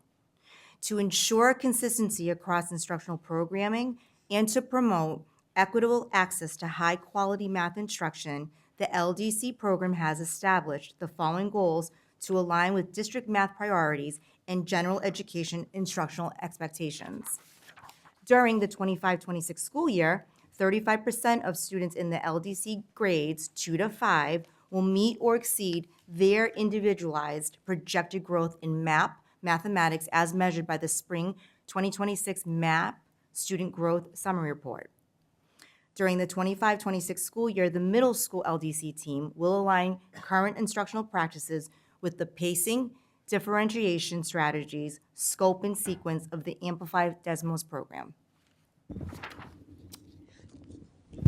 During the 2025-2026 school year, the CARES and Special Needs Learning Center team will use the data collection tools created in the 2024-2025 school year to improve their academic and behavioral data systems by completing targeted training and creating consistent and effective data systems for both academic and behavioral domains for 100% of their students. The data collected will be used to develop classroom data binders for each student gradually throughout the year. These binders will be used to track and report on student progress and make adjustments as needed. This data will be shared with families at report card conferences and ESY team members. As a continuation of last year's goal on page 18, the goals program will continue to improve their program's daily attendance by increasing student attendance from 63% to 70%. This goal aligns with the district goal of addressing chronic absenteeism. The goals team will meet monthly with each student to review their individual attendance goal and to address barriers to consistent attendance. To date, the goals team has only identified one student who is chronically absent. This is a significant improvement over the 8 students in the 24-25 school year. On page 20, you will see that the related service providers will build upon the goal writing PD that they attended last year. Part of the collaborative goal writing process includes developing data sheets that can be easily used by any member of the students' team. During the 2025-2026 school year, The team will review their functional and/or academic goals, develop data collection methods that align with their goals, and use the collected data to report on student progress. On page 21, the behavior support team will continue their goal of supporting district paraprofessionals by providing professional development sessions. They will develop and provide 6 sessions on topics such as navigating behavior challenges and the power of pause. The district BCBAs will continue to provide supervision to our current registered behavior technicians, as well as any paraprofessionals who are participating in the RBT course. On page 22, you'll see that this is a continuation of last year's goal. In response to the findings of our DZ Tiered Focus Monitoring Review, the special education team will continue to monitor the overall inclusion rates of students found eligible for special education services with the long-term goal of moving closer to the state average range for full inclusion and partial inclusion.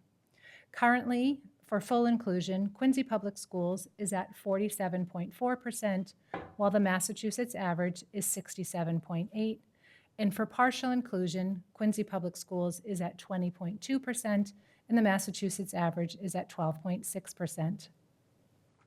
Our final goal can be found on page 22. In direct response to the input offered by the CPAC and their families, the special education team will offer 2 additional parent academies on topics chosen by the CPAC. In February, we will host a parent academy on understanding the new IEP form. In April, we will host a parent academy on resources and materials that families can use in their home. Prior to both parent academies, a survey will be sent out to families of students with disabilities to ensure that the content being covered is addressing what families need.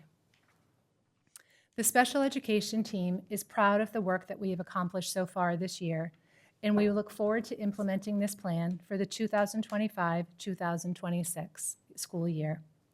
At this time, we're happy to answer any questions that you may have. Thank you so much for the presentation, and we'll open it up to our special education subcommittee members. Mrs. Campbell? Thank you for that. It was great. I have a couple of questions. One, I'm curious as to what you think drives the gap in the inclusion data. Sure. So I think in Quincy, first and foremost, we're really proud of the vast array of supports that we offer our students. And sometimes we have to, I shouldn't say sometimes, always, we need to do what's best for our kids.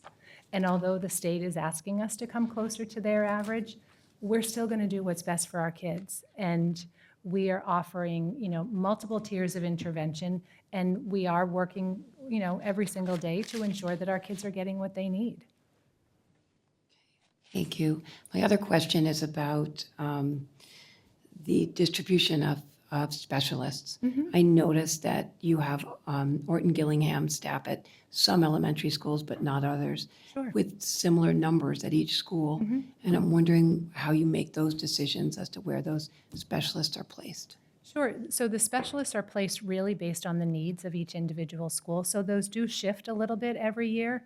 At each of our schools, our special education teachers and our literacy specialists are all Orton Gillingham trained.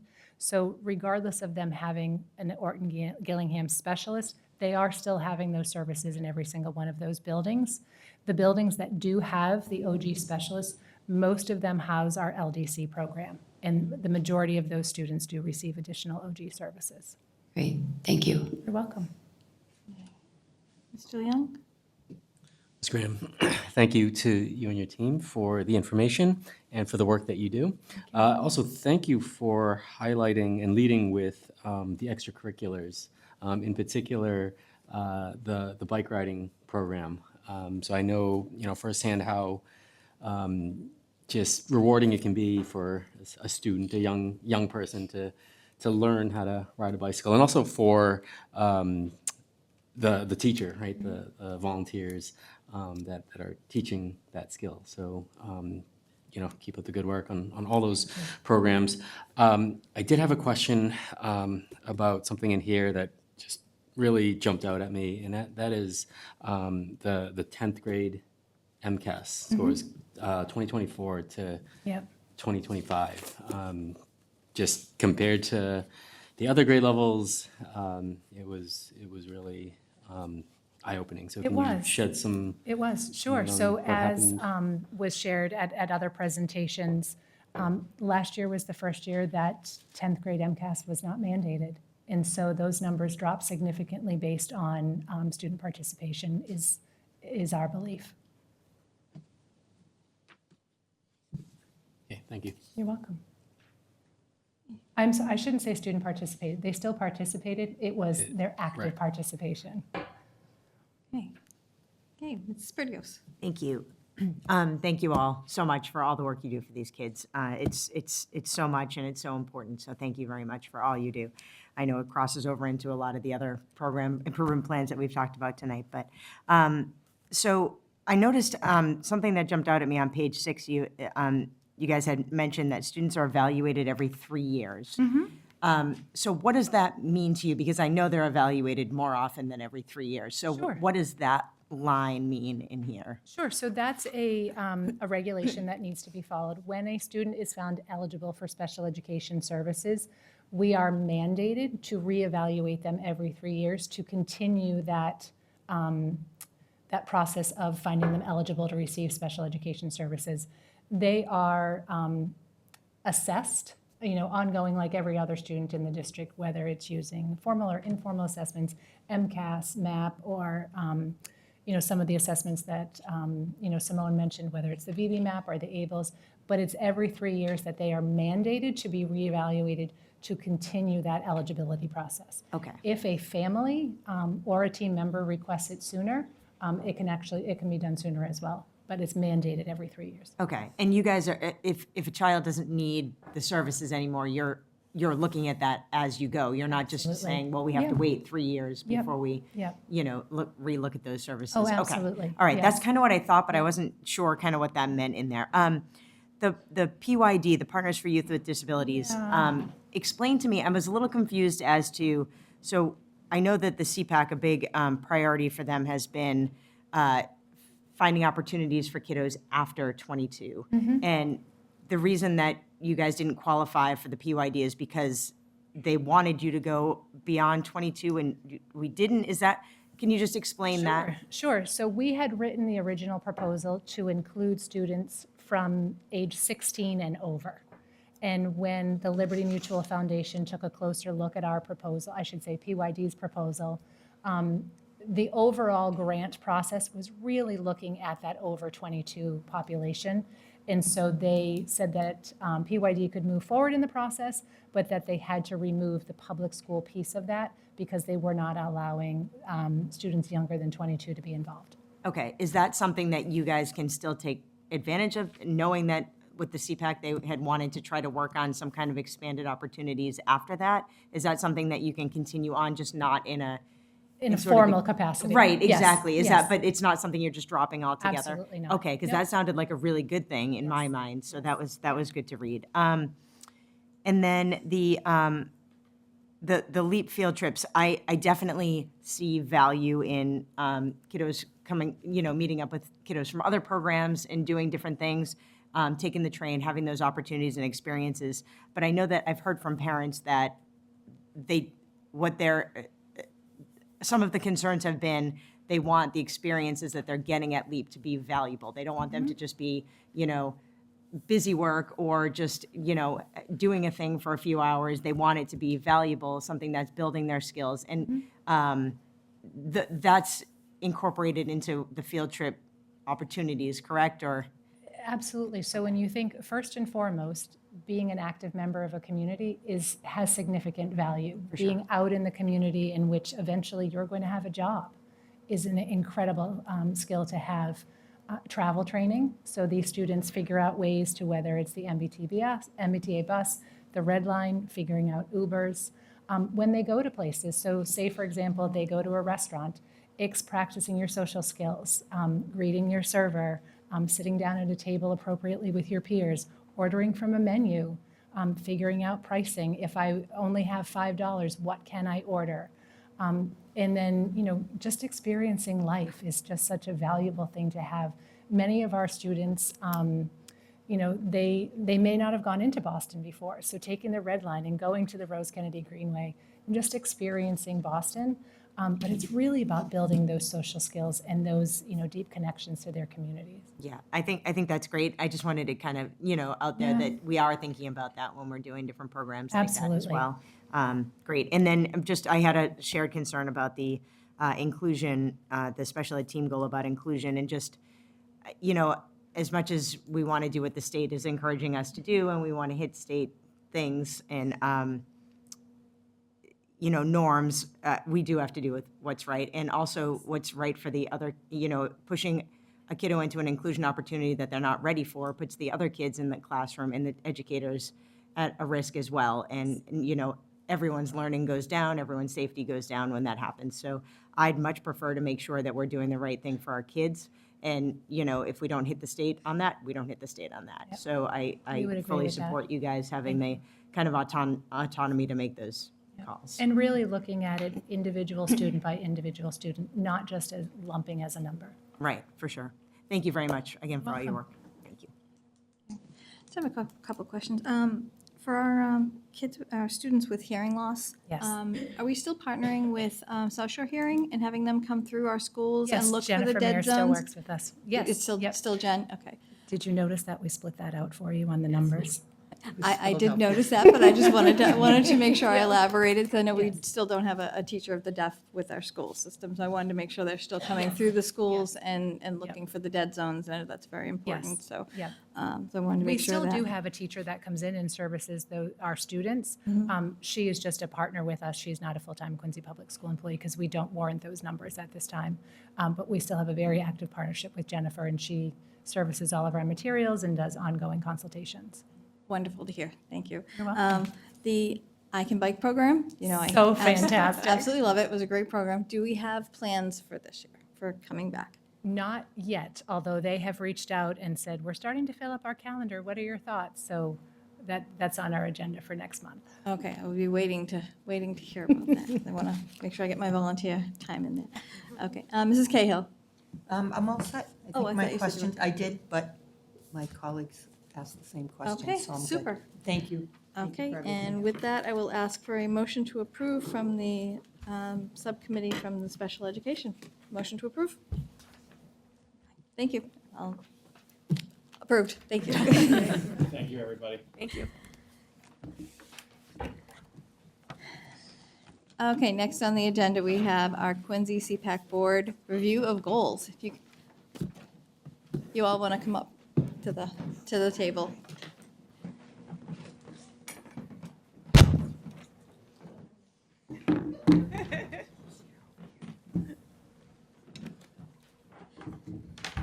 So make sure you start by introducing yourselves for our new members who don't know who you are. Hi, I'm Sarah Wood. I'm the president of the Quincy CPAC.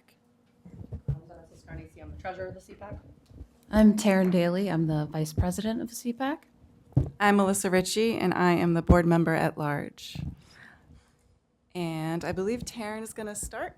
Yes, absolutely.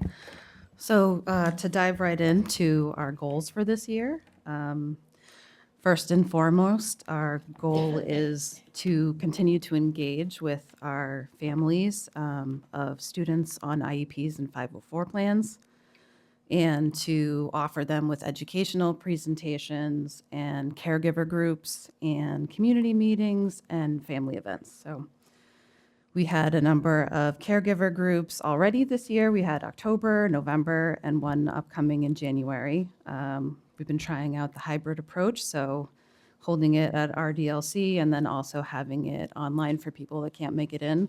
Although January will be just virtual because it's too cold to go anywhere. We've had a presentation on sensory processing, and we have an upcoming presentation on supporting mental health in children. And we also have a presentation coming up on school discipline, and we're collaborating, as you heard, with special education leadership on parent academies in February and April of this year. At the beginning of the year, we had a community meeting and a Q&A with Julie Graham with the community, so they could ask her questions.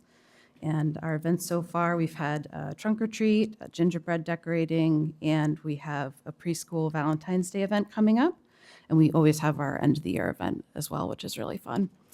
And what we meet monthly with special education leadership as well to talk with them about questions, concerns that our community has, upcoming events, and that's a great time to collaborate.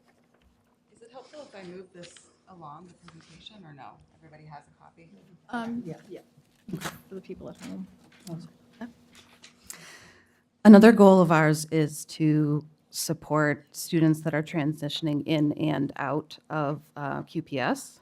So transitioning in early intervention, we'd like to connect with them and to provide them with brochures, introduce ourselves. So right when people come in, when they're being assessed, when their child is being assessed, they know they can come to us for support and to come to our events and our caregiver groups. And then also, maybe Sarah, you could talk a little bit about how we'd like to I don't support. have a thing, so that's why I'm kind of like. About what, I'm sorry. About our older. Oh, yes. So as you all know, I focused more on the older students.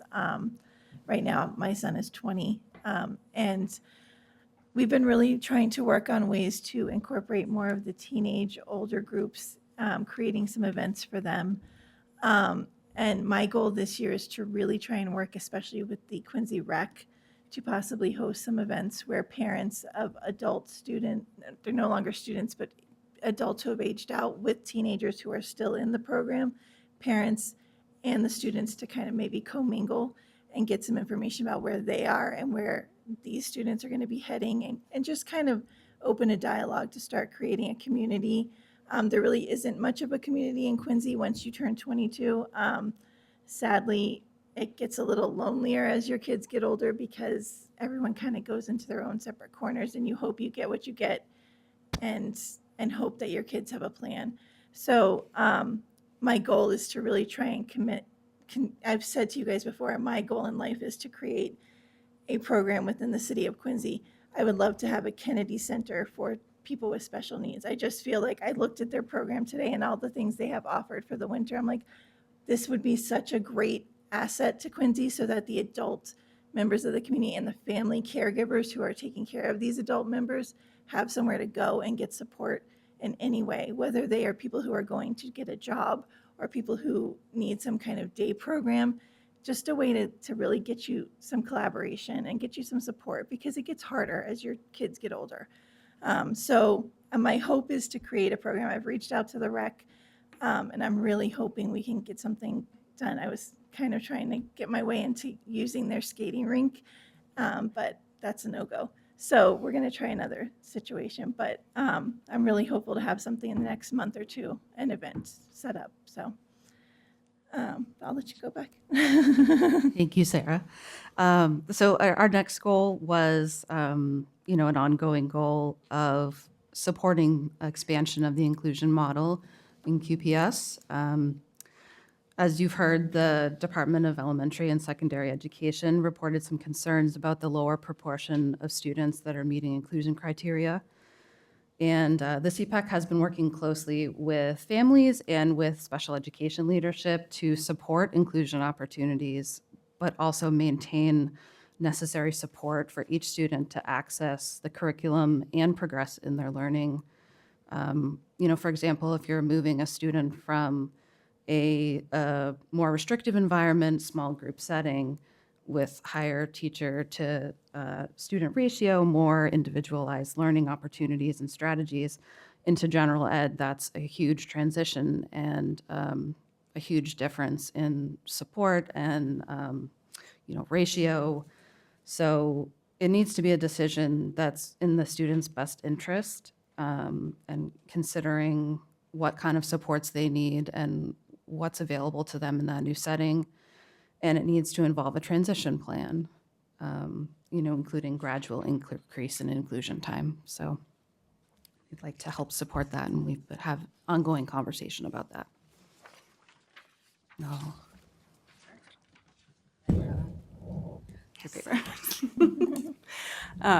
So this is related to inclusion, but it's not exactly the helping to reach the goal that, I don't believe it's helping to reach the goal that DESE wants us to move toward. This is more for our moderate disability population, but as, again, the CPAC, we're sort of this liaison between caregivers and Quincy leadership. So we wanted to just mention that as part of this concept of inclusion, families have talked a lot about in the moderate disability world. So that means they're mostly in gen ed, but they get special ed support maybe from a special ed teacher for like an ELA goal or a math goal. That at the elementary level, a lot of families have reported that they would love to see more of a co-teaching model, which is more common in the middle schools in Quincy. And there has been some talk, in Quincy about this. I don't know what all the challenges would be, but some of the families have said when kids are pulled out of the gen ed classroom to get this like goal worked on for ELA, for example, they might miss class time, they might miss some like social time, that snack, and then sometimes the content they're working on isn't really the same as the content that's in class. So kids will say to their families like, I'm actually behind on my science or whatever because I had to work on this other thing. So we're just kind of just saying out loud to you and to everybody that that's been reported to us, and that is also an inclusion thing because when there's a co-taught model like in the middle schools, they're not having to get pulled out. So that's something we want to keep, promoting and sharing. I'm just looking to see if there's anything here.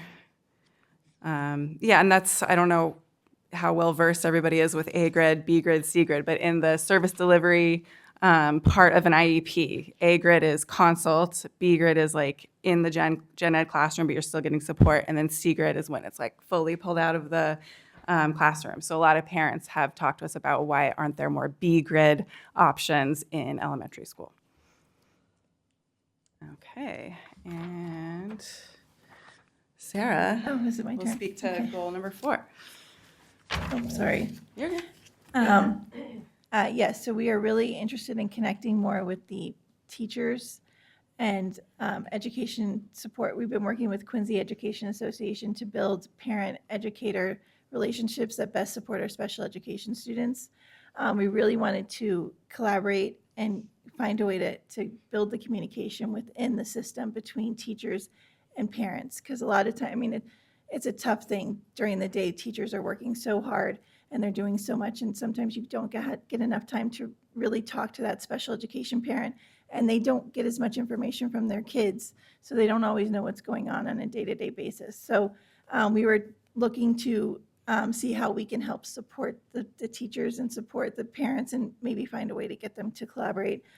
We went through QEA with their help to send out a little survey to educators and see what they were thinking and how we could help facilitate some support there. So we have a great survey that we got back, and we are looking at how we can help support that. That's one of our big goals. And so we do have the survey. We didn't bring it tonight, but if anyone wants that. It's anonymous, though. It is the anonymous. We staff. did make sure we wanted to give teachers the chance to say what they needed to say or wanted to say and get some real feedback. And we got some great information, so we would love to share that if anybody wants it. It was a really great resource for us. And it helped us too with meeting with the administration about issues that have been going on and things that we know parents and teachers are really interested in helping create more communication within their system. So another goal we have is we are looking to build resources for our parents. There was a time when the thought was to have a resource room for CPAC, and we do have one at the RDLC. But the reality is people just don't go out in the community anymore and go into a resource room. So we're really building our website to get as many resources as we can available on our website and as many options so parents can go on and find what they need, whether it's social activities, extracurricular activities within the school system, different programs within the school system, different programs outside, whether it's occupational therapy, speech therapy, BCBAs, anything that they're looking for. We're trying to build a real system where they can just go on and find what they need through our CPAC page. So that's a real goal for us, and we've been working. Taryn is amazing. She does amazing work on our webpage, so please look out for that. And families, it is up. We are constantly rebuilding. We are adding new things. We try and put on any presentation we have, we try to offer that recording if we're able to. Sometimes we aren't able to record because we have parents come on and say things that are more personal, and we don't want to put that out into the world, but we're really trying to get some more information up there. So please look out for that. It's a work in progress. And our sixth goal is to ensure that staff are adequately supported. So one of the things we have been really focused on is paraprofessional training. Paraprofessionals are really they're the bones of a special education classroom. The teachers are doing all the work, providing all the information, giving them as much as they need, and building the classroom curriculum and everything else. But those paras are walking down the halls every day with those kids. They're doing every little thing with them. And we just want to make sure that they're receiving as much training as possible. I know that our paraprofessionals are wonderful, and we know that there's a lot of times staffing can go up and down throughout the year. So it's hard to make sure that all training is received for some of these paras. But we really want to make sure, especially in our substantially separate classrooms, that they are receiving the training they need, especially when dealing with behaviors or issues that could become problematic within a classroom. We just really want to, for their safety and for the child's safety, make sure that everyone has as much training as possible. So we're constantly trying to support that as much as possible. And lastly, I'm just going to add, this is my own little personal moment here. This is my last year here as the CPAC president. I've been here for a while. My son turns 22 in May of 2027, so I will be done with the Quincy Public Schools as far as he is concerned. And I'm going to spend that next year really working on where he goes next and how I can support the adult community, and how we can help build up some more programming for that. So this may be my last presentation. I may be here one more time, I'm not sure.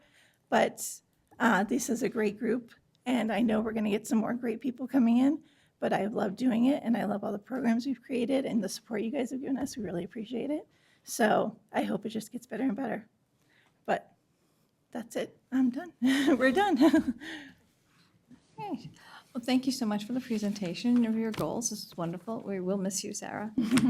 I'm still and being I'll around. open it up to Mrs. Campbell.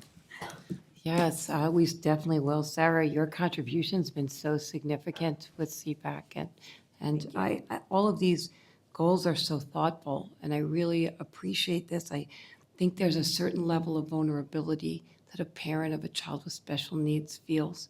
And so all of these speak to the fact that it's all about the relationship in working with teachers or providers. And so I really appreciate the thoughtfulness of this. I would really like to see the survey. So if you could send that to me, that would be great. Yep. And I just applaud, nicely done. Thank you. Yeah, I was going to say send it to everybody. Yeah. I think we'd all pretty much like to take a look at that. That'd be great. Thank you. Mrs. Perdios. I just want to take the opportunity to thank you guys, as always. It's just, incredible to me that, you have so much going on. You're so busy taking care of your kiddos and making sure that they get what they need, and just that you're there for the community at large, for other families that are going through the same thing, and trying to, impart that support to them and the resources that you found yourselves to them. It's so impressive. None of you get paid. You're all, volunteers doing all this work, having goals, coming here, sharing them with us. I just can't thank you enough for all you do. I think it's one of the best parent QPS relationships we have.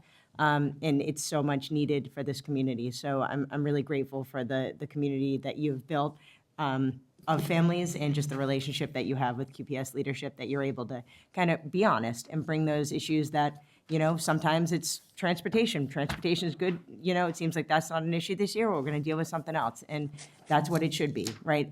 Not everything needs to be perfect. And it's just when things come up, that's when you deal with them, and you deal with them in an honest, open way. And that's what you're doing. And I think that that's fantastic. So thank you for your work. Thank you, Sarah, for all you've done. I'm sure you guys will continue on and get new great members as well. But thank you. Thank you. Mr. Leon? Yeah, ditto. I mean, thank you all for what you do. And Ms. Wood, best of luck to you and your son. I'm glad you brought up the points about older students, right? Because I did have a question about the events, and maybe you can help me just better understand how you think about if there's any kind of segmentation by age groups in the programming that you do. We typically try, I made it a big point because it's one of my personal pet peeves. I really like to separate the kids by, we typically do, like, we're doing a pre-K event in February, and that's only for preschoolers. The gingerbread event is for all students, but in the past, we have separated it by age groups. So like a preschool, and then we would do a K through sixth grade, and then we would do sixth grade and up. And that would include everybody up to age 22. Just to kind of give them a little bit of individuality. I feel like when you lump all of these kids into one group, it's such a disservice, especially to the more teenage and adult individuals, because quite honestly, if you have a teenager, they don't want to be with a 4-year-old. They don't want to be with a 6-year-old. Why a special needs student would want to, who is 16 years old, wants to be in the same room with a 5-year-old? It's just not even, it's not fair. And it's not equitable. It's not showing any kind of respect for them as a teenager. And so I really support, and I think we all try to really make a point of separating those groups. And it's an ongoing problem. I mean, even now, anytime you go to sign up for your child to participate in any community event, a lot of times if it's a special education program, like there are sports and different programs set up. Even Quincy Rec has the buddy ball and different things, and they're all great programs. But ultimately, what ends up happening is all of them end up on the same court and the same basketball area, and it's just not, you can't walk in there and think it makes sense for a 17-year-old boy to be in the same room with a 6-year-old girl playing basketball. There's no way that should make sense to anyone. So it's a really important thing, and I think we really need to be paying attention to that and really looking at how we can support our older students. Thank you. Okay, great. All right, well, we thank you so much for being here, presenting your Thank you, goals. This guys. was wonderful. Thank you so much. Thank you. Have a great night. And with that, we will adjourn. Thanks, everybody.